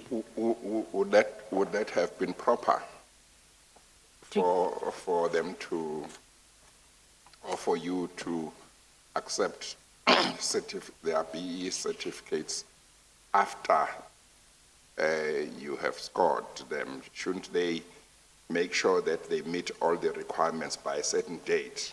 Mm-hmm. And if they have failed to meet those requirements, they've got to be scored on that basis. Can they come back later and say, here are the certificates in circumstances where, as at a particular critical date, they didn't have those certificates? Mm-hmm. If the certificate arrived after we concluded the process, then that would have been unfair. But we, as the committee, took a decision to allow them to submit in the meeting, in the clarifications meeting with them. Yeah, okay. Doesn't look right to me, but that's not, we don't have to stay on it. Let's move on.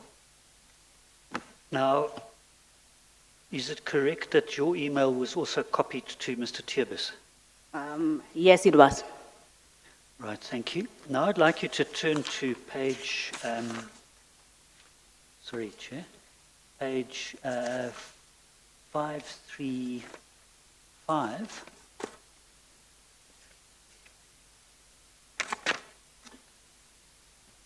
Got it? This appears to be an email from Mr. Hendrick Vandenhieffer. Who is he? He was the procurement officer responsible for the components that were being bought.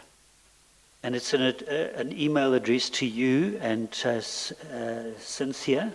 Yes, Cynthia was, I believe, speaking under correction. She was her manager, his manager at the time. And then was it accompanied by the document that we then find from 537, supply chain manager, supply chain submission? This looks correct. Dated the 30th of June. And there's an analysis of the bids that we've already discussed. And then at page 541, a recommendation. The following is recommended: that a contract can be negotiated and an order placed on VR laser services for phase 2 of the Hoefyster contract with a total value of 262.4 million rand. Correct? That's the very same figure that we referred to earlier as being above budget. Is that right? Well, I just have to confirm, but we can take it as correct. Right. And then 712, this is a ceiling amount as further negotiations with VR Laser will take place to obtain a price below DLS budget. Who prepared this memorandum, do you know? It was Henk, I believe. Henk Mr. Vandenhieffer. and Vandenhieffer himself. Yeah. And then we see on the next page, 542, provision for signature, presumably by a number of people, your name being and title of Executive Manager Supply Chain being at the top. Correct. And then also for approval by, was it Mr. or Ms. Africa? Mr. And then Mr. Turbis. Correct. And then on the right-hand side by de Klerk and Knutse, the CFO already mentioned. And then the actual approval would be by Mr. Burger as CEO of DLS. Correct. Yes. Did you sign this? Did you approve this as a recommendation? No, I did not. Right now, we'll get to your reasons in a moment.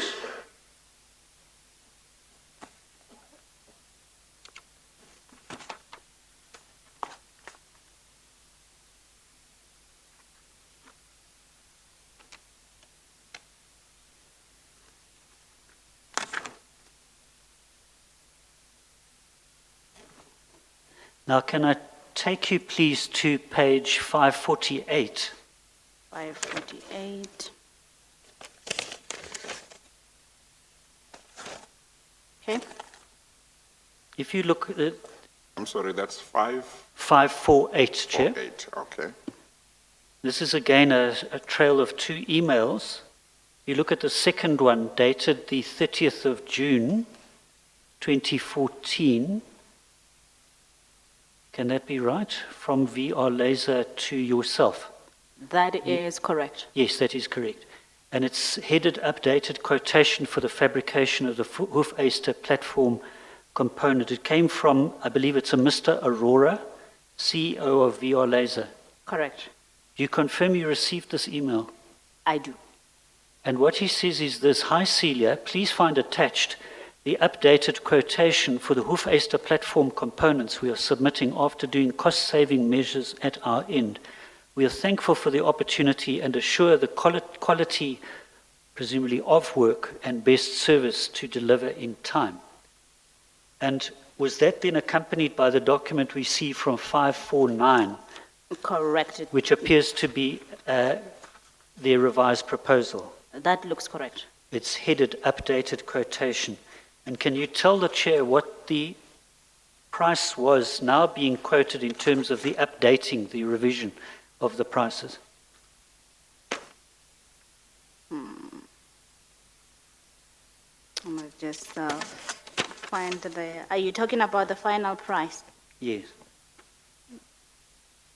Because point 1 is talking about a quotation for the fabrication of Hoefyster platform components only, so that means it's not necessarily the hull themselves for 500, and it has a further breakdown where you've got the industrialization unit, learning curve, series production. That's why I'm asking. So I will just list all of them, the three of them, under point 2. So point 1 under point 2, we've got unit price of the industrialization of hulls, PPM 1 to 5, which was now sitting at 1.3 million. And we've got point number 2, learning curve production, which is units 4 to 20, which was sitting at 1.2 million, and series production units sitting just over 1 million. Yes. Now, how did these prices compare with the previously tendered prices from VR Laser? I can just summarize it. They were less than the initial quotation that we had received. Can I take you perhaps to page 153? 153. Got it? This is a table that you've put in your statement. Just explain to the chair, please, what the I was table at, conveys. 553, so it's 153. 153.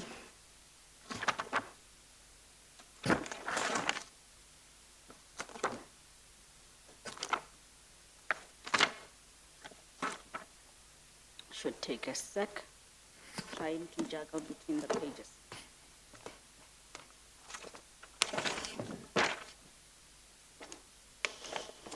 Okay. Right, have you got it? Yeah. This is part of your statement where you've set out a table.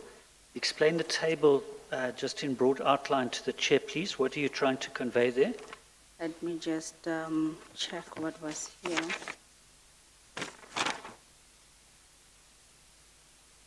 Can I read what I said out loud? Yes. So on the same day, You're in 4.2.38, are you? yes, Yes. I'm just trying Yes, read to it out, please. On the same day, I provided a draft submission to EXCO of Denel Land Systems to Mr. Tievers for his consideration. Coincidentally, also on the 30th June 2014, I received an email from VR Laser's Chief Executive Officer at the time, Mr. J.P. Aurora, attaching a revised proposal which contained a reduced price for the production of the Amahals. Then I included the table. Yes. So what does the table show? Well, let me take you halfway down.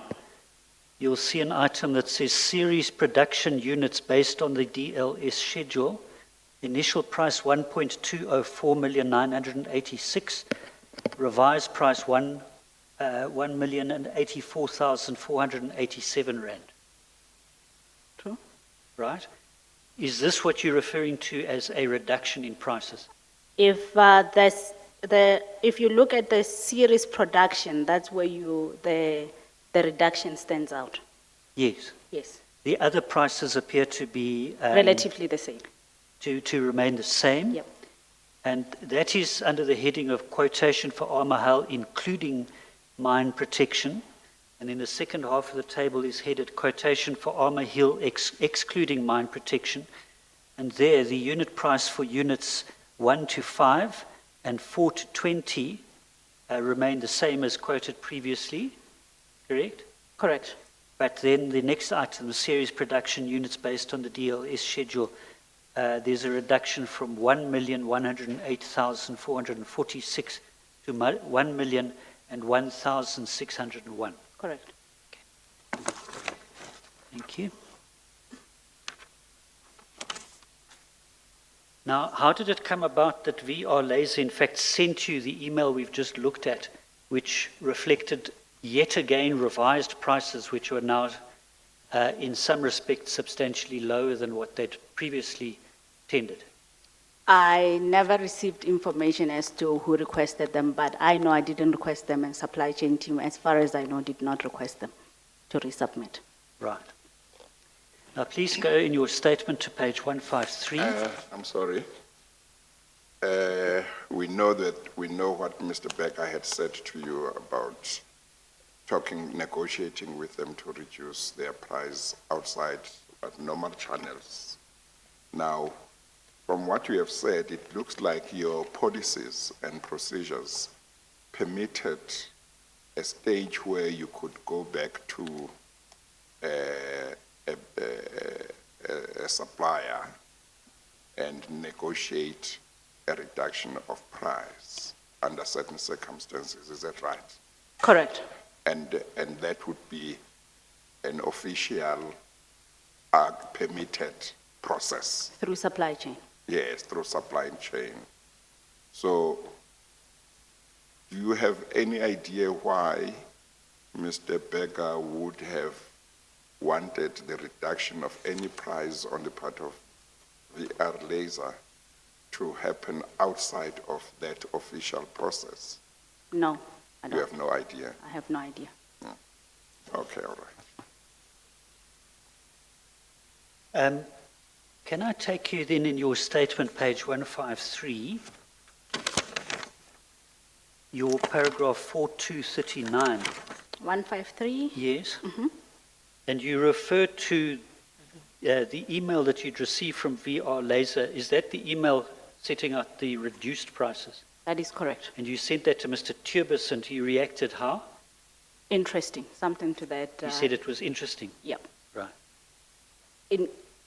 Okay, maybe you still go in there, but initially he said interesting. After we've done the submission, he asked me to include it, which I refused. That is Mr. Tipas. Yes, it's all in writing in the emails. Yes.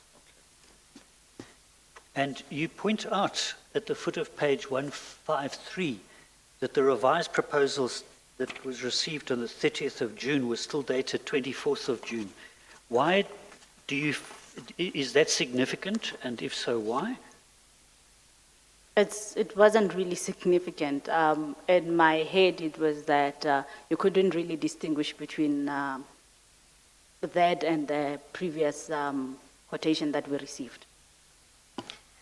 Well, of course, it created the impression that as at 24 June 2014, We had received that one. their price was this latest one, Yep, which was factually not true. true. Yes. And did you receive any revised, further reduced prices from LMT or DCD? Not that I can recall.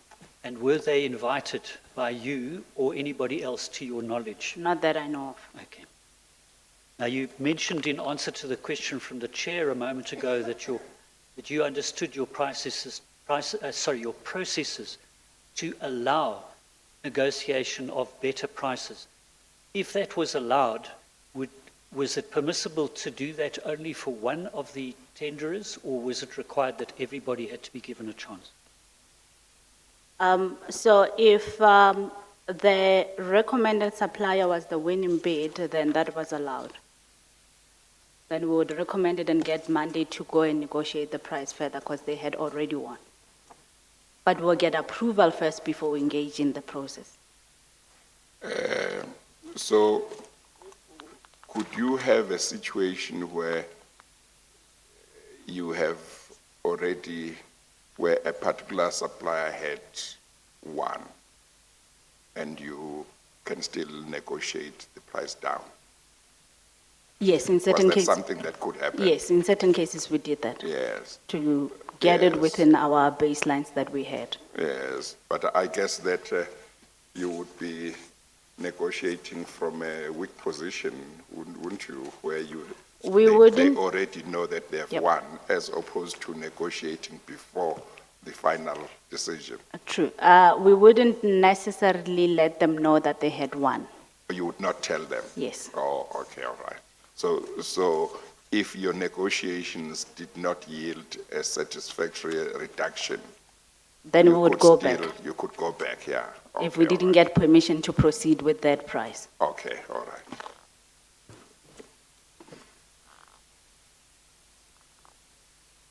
Yes, Mr. Kennedy? Thank you, Chair. If I could just have a moment.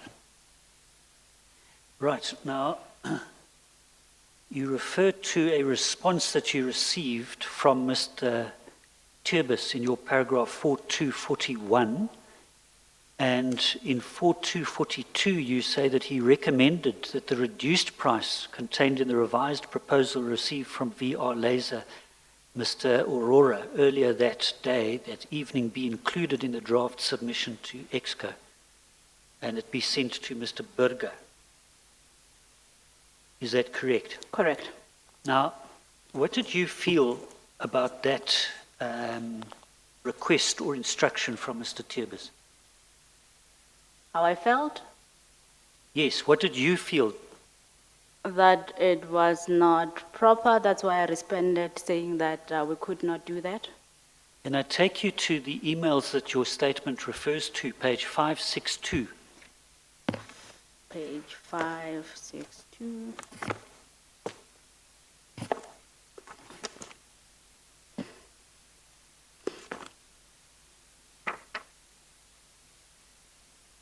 At the foot of the page, Almost 562. there.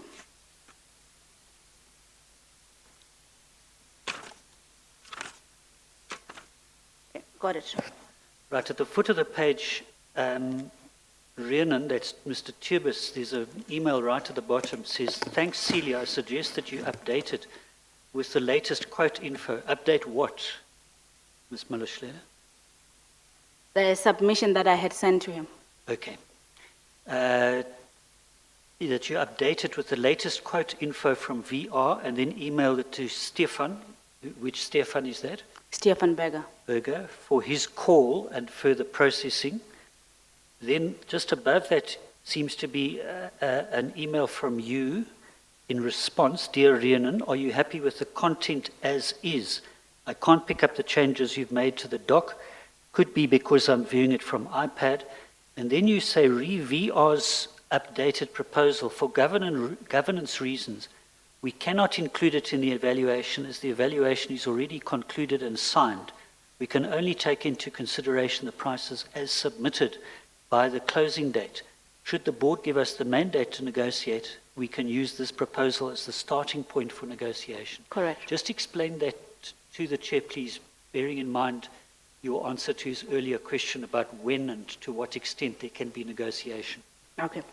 So on this, I was highlighting that it would be improper of us to include that quotation as part of the quotations that we had received during the process. But if the proposal that we get permission to negotiate is granted as part of our proposal that we were submitting to the board, then we could use that as a starting position. You see, that reasoning, I'm fine with it. But in the same email you say, we can only take into consideration the prices as submitted by the closing date.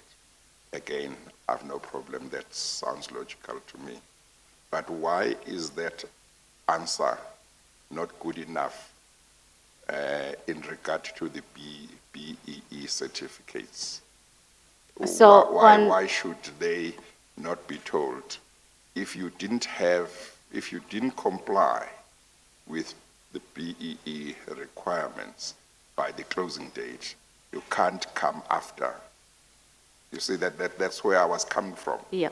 So why is that reason that you advance for saying VR Laser can't bring their price after the closing date? Why is that answer not good enough to say to the other companies, you can't bring your certificates for BE certificates after the closing date? So on the triple BEE, we didn't only give one company an opportunity to submit.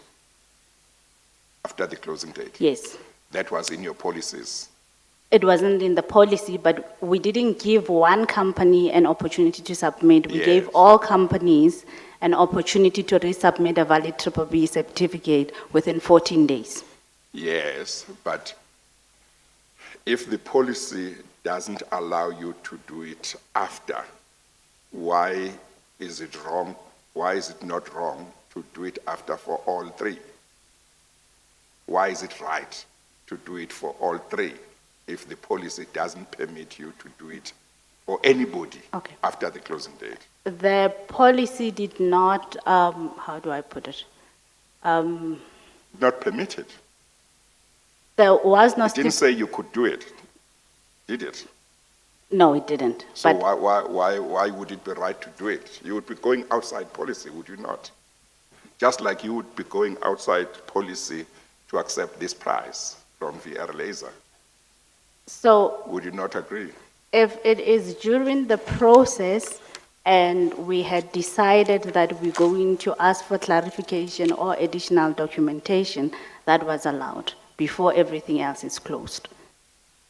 Well, If the same opportunity... maybe I can understand that there is a time within which you may seek clarification. Whether that time, exactly when that time might be another point, but that I can understand. But I can understand why, if you have got a closing date, to say everybody must have put in all their requirements by this date, and the policy doesn't have a provision to say under the following circumstances, you can allow somebody who did not meet the deadline in terms of certain requirements to come back and meet them. I don't understand why you can do it, you see, because the whole idea is that the parties, everybody must meet the requirements. They are told what the requirements are. They are told what the closing date is. They know that they must satisfy all these requirements by that date. You understand? I do understand. Yes. But the reason why we allowed it in this case for the BBB certificate, which it was part of the clarification that we asked for this during the clarification, not somebody else outside supply chain going to request on our, without us asking them to request. It was supply chain and the cross-functional team that during the process they decided that we will allow the suppliers to submit the BBB certificate. Yeah, we'll continue, but I think VR Laser would be entitled to say, no, they didn't meet the requirements by that time. You can't give them another chance. Your policies don't do that. And if you say I can't reduce my price after the closing date, they also can't. So, but that's fine. I understand what your committee's thinking was. Okay. Mr. Kennedy. Thank you, Chair. Now, your statement then refers to the response from Mr. Tiebers. Did he accept your concerns or properly address your concerns that you had raised about the price not being capable of being adjusted, at least at that stage? He accepted that, but he stated that they as EXCO will then take this into consideration. He said they would take it into consideration At EXCO, at EXCO. yes. Which suggests that he didn't agree with your point. He agreed that we don't include it as part of the evaluation, but he said that he will then go and include it, they will take a decision to include it at EXCO. And I was... Did you understand what he was saying? Because it looks like it's two contradictory positions. Because the purpose of including it in the submission is so that it can be taken into account. Mm-hmm. So you are saying it should not be included. He agrees with you. But Yes. he says they will take it into account anyway, When my submission get to EXCO, they will take it into account. even though it won't be in the submission. Yes. Yeah. Okay. If we can look again at page 562 and look at his response to your email, the top email, do you see that? Yes. Hello, Celia. No changes made. From a governance perspective, I see the sequence as follows. The team evaluated the 3 proposals, made a formal recommendation to EXCO. We have received the team's recommendation. EXCO thereafter includes this unsolicited proposal as part of their proposal to DCO. What is DCO? Denel Corporate Office. Corporate Office, for approval, since they believe it does not make a difference in the order of preference as recommended by the team, but only strengthens the view. The board paper is therefore the EXCO paper for approval, and I'm comfortable to include it in the board paper that you are writing on EXCO's behalf. Yep. Which he also signed. Which he? Which he also signed. Right. And so this would be a paper recommending to the Denel corporate board, is that correct? That is correct. Right. And that you were to write on EXCO's behalf. Yes. So at that stage, the process was still that whatever EXCO decided was merely a recommendation, it would still have to go to the board for approval. Correct. And that was required on the basis of your evidence earlier in terms of the delegation. Correct. Right. So let's go back, please, to your statement, page 154. You refer in 4246 to that 154? Sorry. 154, yes, please.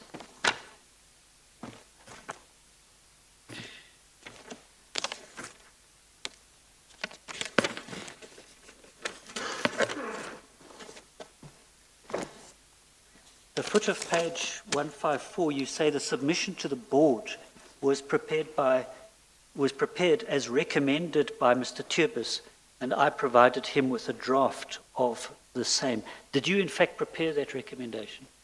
I prepared the document. The Yes. document Yes, to go to the board yes, on behalf of EXCO? yes, And as was, instructed by Mr. Tiebas.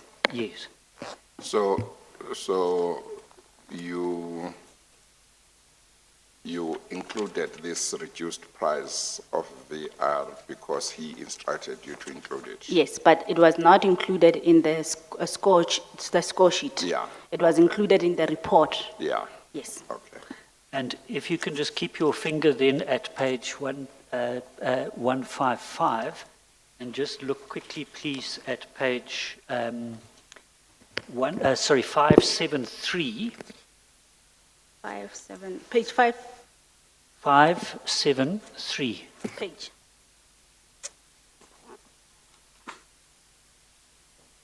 Got it? That is, the top email is from you to Stefan Berger. Please find the attached document for your perusal. And did you attach the document we see from page 575? Let me just- Yes, I did. And that is headed Company Confidential, Denel SOC Limited, Denel Board meeting to be held on, and then it's left blank. So was this the draft of a report that was aimed at, was meant to be submitted to the board at a particular meeting for approval? That is correct. And just to confirm what you've just told the chair, that this was prepared on the basis of Mr. Turbis' recommendation that that this document would reflect the reduced price of VR laser, even though the scoring would not be changed to reflect that. Correct. Right. Now, you then say in your statement that you were requested by Mr. Berger to change that submission and address it to Mr. Saluji. Tell us how that came about. So on I think about now roughly around 3 or 4 months lapsed after I had sent the board submission. Then that's when the conflict of interest, I believe we'll get to it, declaration came into play in between and all of that.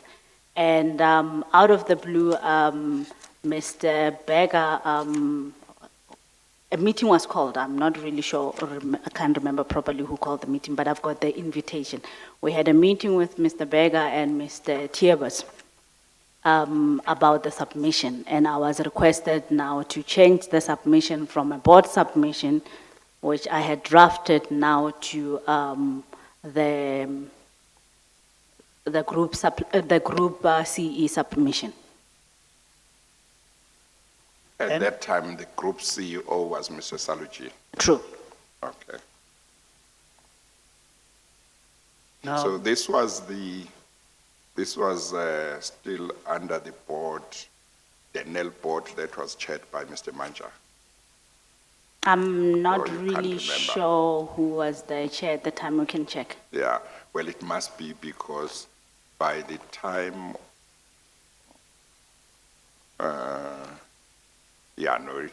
I think it must be. Okay, all right.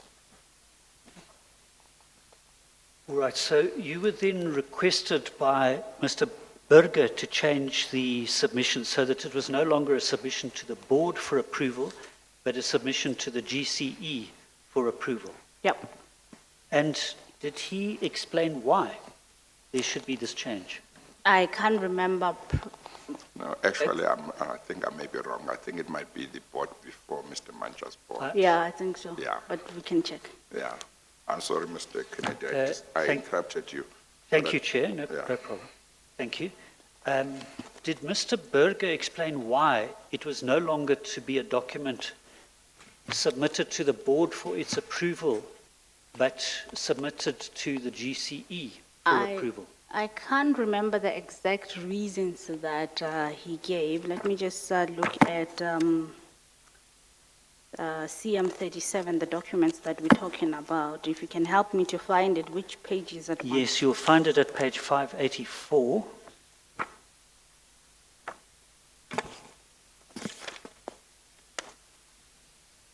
.584 is right at the back.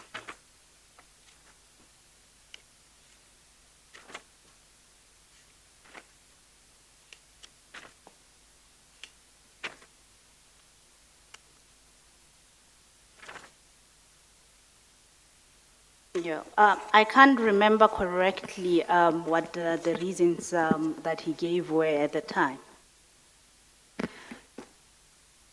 Did you understand Mr. Berger to be saying that he now expected that Mr. Saluji would give the final approval, not the board? Or did you understand the instruction to be send it to Mr. Saluji so that he can consider it and he can then make a recommendation to the board? That was my understanding, and as you can see on page 593 of that same document that we spoke about, I put recommendation to Mr. Saluji, not approval. Yes, that was the previous formulation. Yes. But what he was now asking you to do, as I understand it, was to Send to it for approval. Yes. Well, Mr. Malahlela, Mr. Kennedy put two propositions to you, and when you finished the second one, you said that was your understanding. Oh, it wasn't sorry. clear which one of the two. Sorry. Was your understanding that Mr. Berger wanted Mr. Saluji to make a recommendation to the Denel board after reading the submission? Was Yes. that your understanding? Yes, that's why if I lost that page, Yeah. you'll see that I said recommended, and I put Ria Saluji. Yeah, okay. So this would still comply with the requirement that the board would still have to give its approval? Correct. Yes. Then if you can go, please, to page 604.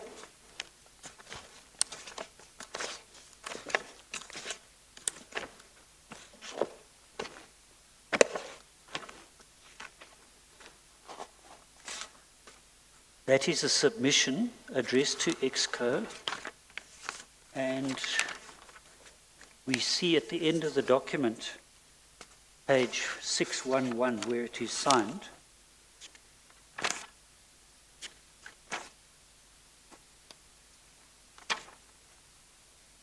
There is a signature by you, True? the foot of 611, on the 16th of October 2014. Do you recall signing that? Let me just double check. That is on page, 611. yes. And then on 612, it's also recommended by the other officials, Africa, Turbis, Berger himself, Wessels, and Mshlonklo. And then at the top of page 613, there is a provision for Mr. Saluji to approve or reject. Doesn't seem that the relevant word was deleted. It still appears as approve stroke reject, but it is signed by Mr. Saluji, Yes. also on the 16th of October 2014. Now, do you know whether the recommendation was ever approved, not only by Mr. Saluji, but by the board? Let me I just want to check something for you. In between the session that I had with Mr. Berger and Mr. Turbis, I must just recall or check my emails who I spoke to. It was, if you look at paragraph 2,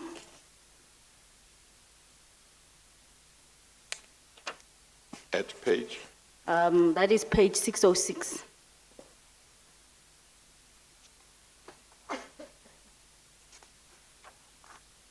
Yes. You will now see that we're no longer buying the quantity that we were buying.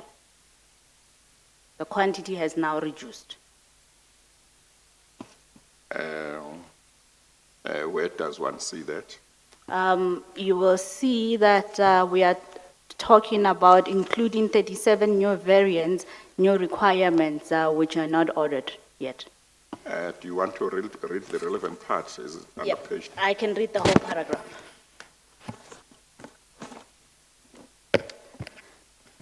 So in 2013, the Board of Denel authorized the signing of production contract for the 238, including... I'm sorry. Are you reading back in your statement? I am reading in the... What page are you reading? am I confusing myself now? Let me just... Are you not at page 606? I'm at You had page... said we must go to 606. Yes, page 606, but And you now... had said paragraph 2. Paragraph 2. I must Yes. just follow my line of thought here. It says in 2013, the Board of Denel No, authorized the signing of the apologies, production I'm contract. confusing myself. I'm confusing myself. Okay, all right. Apologies. Okay. All right. I'm confusing myself. All right, It's been long. okay. Well, there's a question Mr. Kennedy had put to you, I guess, which led to the confusion. Yeah. Mr. Kennedy, you want to repeat your question then? Well, I think let me get to really the bottom line of this, the recommendation here. Can I take you at 611? Yes, I am. There. That's a recommendation, and it reads, in line with the discussions articulated herein, we hereby recommend the approval of A, the Group CEO of Denel, that he should approve the DLS recommended selection of the hull supplier. That recommendation was VR Laser, correct? Yes. A mandate to enter into contract negotiations for the manufacturing and supply of the Hoefyster platform hulls for the 183 armored vehicles to ensure that the total contract price fits within the DLS budget.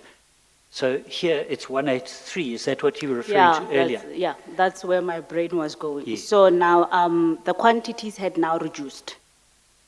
And would that then allow VR Laser to keep its original tendered price, but still keep within the overall budget because a lesser number of vehicles was now being purchased? Yes, but the reasons given by the program guys, I must just remember, but Rhiannon signed this as their, Mr. Tiebas signed this as the responsible person as the COO. The quantities, the data packs were not ready to order the delta between 183 and 217. Please just make this point about the different numbers so that I understand it. Originally, what was contemplated and in what numbers, and now what was being contemplated and in what numbers? Okay. So when we went out on the quotations, when the DLS went out on quotations, RFOs, they wanted to buy 217. Must just confirm it. 217. Yes. Yes. 217 or 270? 217. 217. We can just I confirm it is in the Yeah, I document. think 217. Yeah. Yeah, yes, 217 hulls. Yes. And then now, So subsequently now, after a few months had lapsed, then we were told that, it's in the document somewhere, that the data packs are not ready to procure the delta between 270 and 183. yeah, Yes, so that means we can't actually place an order without the requirement, without the data packs essentially, because it was a different variant. It's all in the documents, we can just find it and refer to it. yes. Yes. So the number now would be what? The number would then be with this 183 that you see under recommendation. Oh, So okay. that means my client doesn't require what, it's not ready to receive what they initially said they wanted. Okay, all right. If I can take you at page 606, paragraph 2. 60, 6, paragraph 2.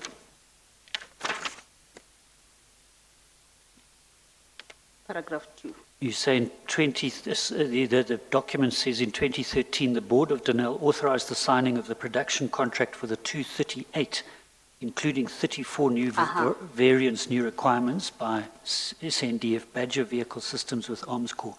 In order to execute the Arms Corps contract, DLS now wishes to sign the contract and accordingly place an order for the manufacturing and supply of the armored hulls for these vehicles. 16 of these vehicles are manufactured in Finland, and 217 will be manufactured in South Africa. So is this the 217 that you were wanting to procure Yes. locally? At this stage, DLS has not finalized the baseline for the 34 new variants. We therefore cannot place an order on the full 217. The intention at this stage is to place an order for only 183 platform hulls. That's what I was looking for. Yes. Okay, so is this the reason for why it went down from 217 to 183? Yes. Okay. And it was also verified by Mr. Tiabas by his signature because he knows the requirements of his people. Right. Now, in this submission, it is contemplated that it was the group CEO who was going to approve or reject. Is that right? That is correct. So, and you prepared the submission. I prepared the submission with the new requirements in mind. Sorry? I prepared the submission for the new requirement. Because the Yes. initial requirement was 217, I prepared the board submission. Yes. So now the quantities have gone down. Now, but the approval should come from the group CEO was still not in order in terms of the policies of the company, isn't it? We can just check how much it was going to be. Because we're still talking, it seems to me, way beyond the delegated authority that you told me about in the morning. We just need to add it up if the price is, But was your understanding at that time that it was within his mandate? true. That was your understanding? Yes. Okay, all right. Okay, we can check later on. All right. Then just to go back to 611,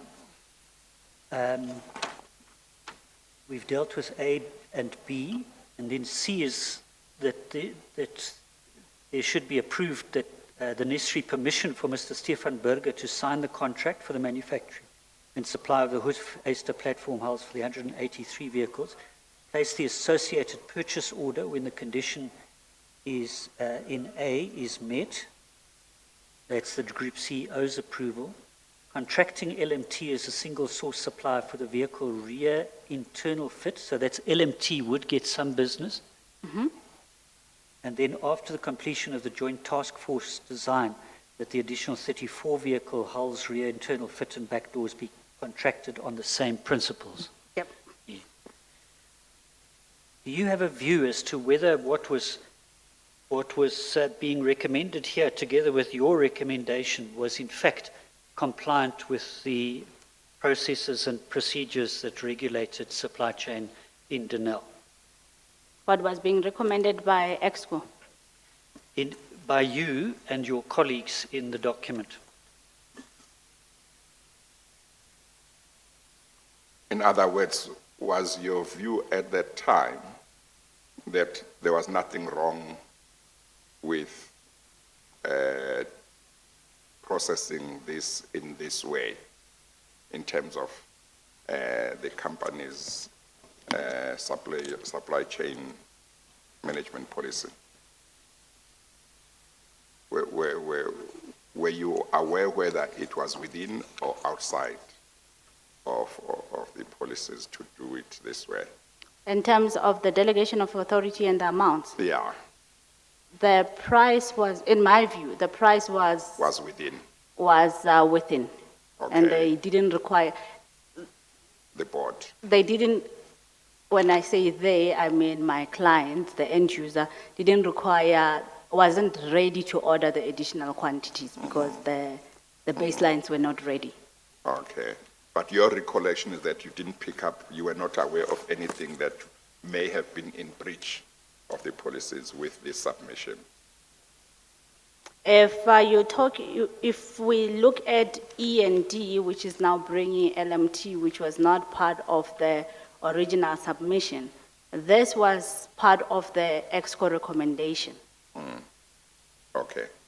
The cross-functional team had done its own evaluation, which was not changed. Okay, Mr. Kennedy. Thank you, Chair. Can I take you to the same memorandum, page 610? 610. At the foot of the page, there's a table. You see that? Yes, I do. And that sets out the current VR laser price of 1.209 million rand, giving you a total price for 183 units of 221.2 million. Correct? True? Does that reflect the prices that they had previously tendered? I must just double check. It looks like it. Well, perhaps let me approach it a different way. Just go back to that table, please. And then the very last item is the requested mandate stroke maximum price of 1,050,000 rand per unit, which would give you a total price for the 183 of 192.15 million rand. Yep. Yes. Now, the reduction in the numbers of vehicles, you've already explained, that wasn't to adjust the overall price to bring it down under the 200 million, if I understood you correctly. Yes. It was That was my understanding. Yes, it Unless was your- somebody had a different intention when they Yeah. said that vehicles have decreased. Yes. But what you're suggesting in this memorandum is firstly that VR laser should be appointed, but you have a problem with the budget and their price, which would give a total cost for the project of 221 million, should be reduced by negotiation. I must just read this properly. I'm sorry, say again? I must just go through this section properly. Yes. Yep. So if it was brought down to 192 million, you wouldn't need the board approval. That is correct. Okay. But was that the objective of what was being done here? Was it to avoid the board having to consider it and give it its approval? Now, in hindsight, if I look at it and the fact that I was requested to change it from a board submission, which I initially put forward, to now a group CEO submission, it appears that way.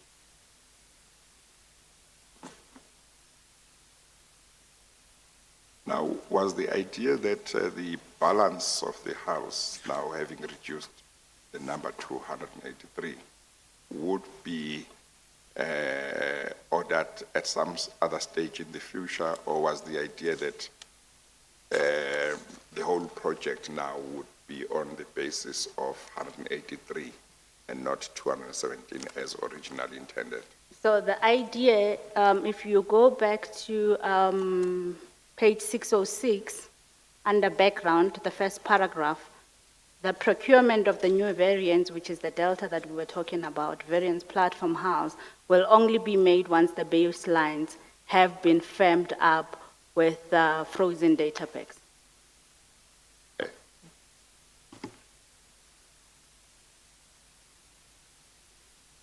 Chair, it's getting close to 1 o'clock, but I'm almost finished this part of the witness's statement. May I complete Yes, let's finish that section part, at yes. least? Yeah. Yes, thank you. Now, can I take you back to your statement, page 155? 155. Yeah. Paragraph 4.2.48. 155.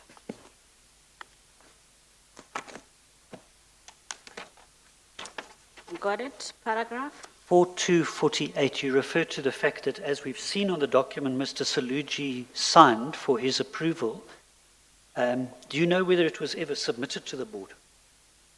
No, I got the document from CFN saying it's approved, we can place the order. Right. Now, 4249 refers to Patria, which we've dealt with already. You refer to the fact that the memorandum says that LMT offered a price that was unreasonably too low for the number of manufacturing hours and material costs associated with the fabrication of each hull. Was that your view, or did you get that information or opinion from someone else? I am now trying to recall. I'm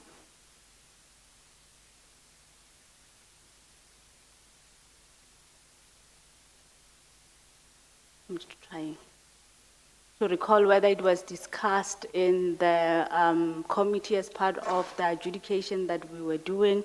But what we did following that was that we got the prices from Patria in terms of the input cost. I think it was, we must just confirm it. It was mentioned as part of the cross-functional team adjudication, but let's confirm it. I don't want to lie. All right. Then 4250 deals with the price being over budget and the approval for negotiating to a maximum of 1,050,000. And then you refer in 4251 to negotiations that took place with VR Laser, which included the reduction of the price. That began in November 2014. There was a meeting on that date where Denel negotiated for a production price of R1 million per unit for each hull and payment of a deposit. And you refer to the people invited to that meeting. Were you part of that meeting? Yes, I was. Yes, you refer to yourself as having been invited, but that meeting took place, and did it involve the people at the top of page 156? Yes. Gianni from VR Laser, Van der Merwe also from VR Laser, Mr. Turbis and yourself Yes. from DLS. Yes. Now, what was the upshot of that? You were trying to get a price that didn't exceed 1.05 million rand. You proposed 1 million rand as the unit price. Was that accepted? No, it was not accepted. We've got a few emails to that effect reflecting that they didn't accept the price, and then eventually they sent an email with a little bit of price reduction, which Rhiannon said that I must accept including the base date. Sorry, just speak up a bit, I didn't hear Oh, you. sorry. Turbis said what, instructed? There is an email where Mr. Tiebas instructed that I accept the price including the base date, the proposal that was made on an email, but it's all in writing. If I can take you to page 616.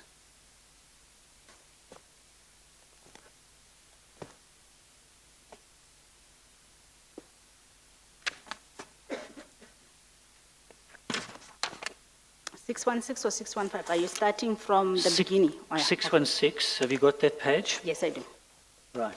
Are these the emails that are referred to in your statement That is correct. in relation to whether or not the 1 million rand was acceptable and the deposit of 15%? Correct. And as you can see, it says that the proposed price of 1 million unit with the deposit of 15%, so they were heckling, it was accepted on condition that we agree on the November base date. So it wasn't accepted as we were negotiating it. Am I confusing myself? Let me just look at this.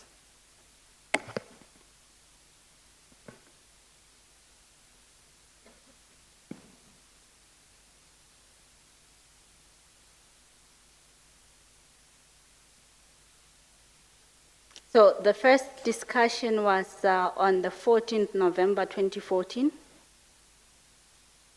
where we got an email from Peter van der Merwe from VR Laser. Is that at the foot of page 616? Yes. Yes. Yes. Yes. Sorry, I actually made an error a bit earlier, Chair. Sorry, it's all in the email. My memory is failing me.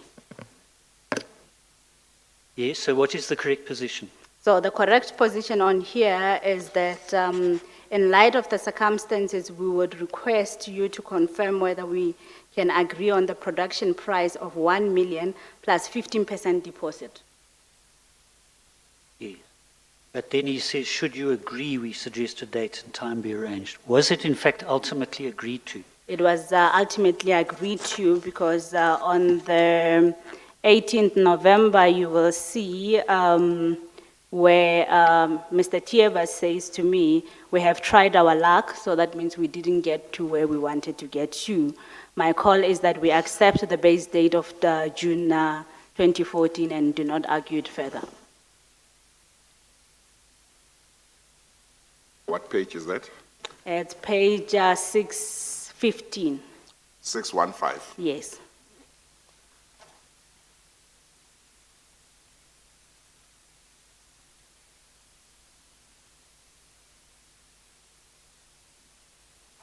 Okay.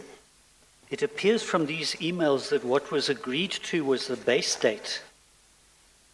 But was it ever actually recorded that there was an agreement as to the price being R1 million per unit, or for that matter, R1,050,000 per unit? I need to look at the documentation. It must have been recorded as part of the order being placed. But Okay. we can confirm. All right. Thank you. Perhaps this would be a convenient time to suggest the adjournment, Chair. Yes. We'll take the lunch adjournment. We'll resume at 2. We adjourn.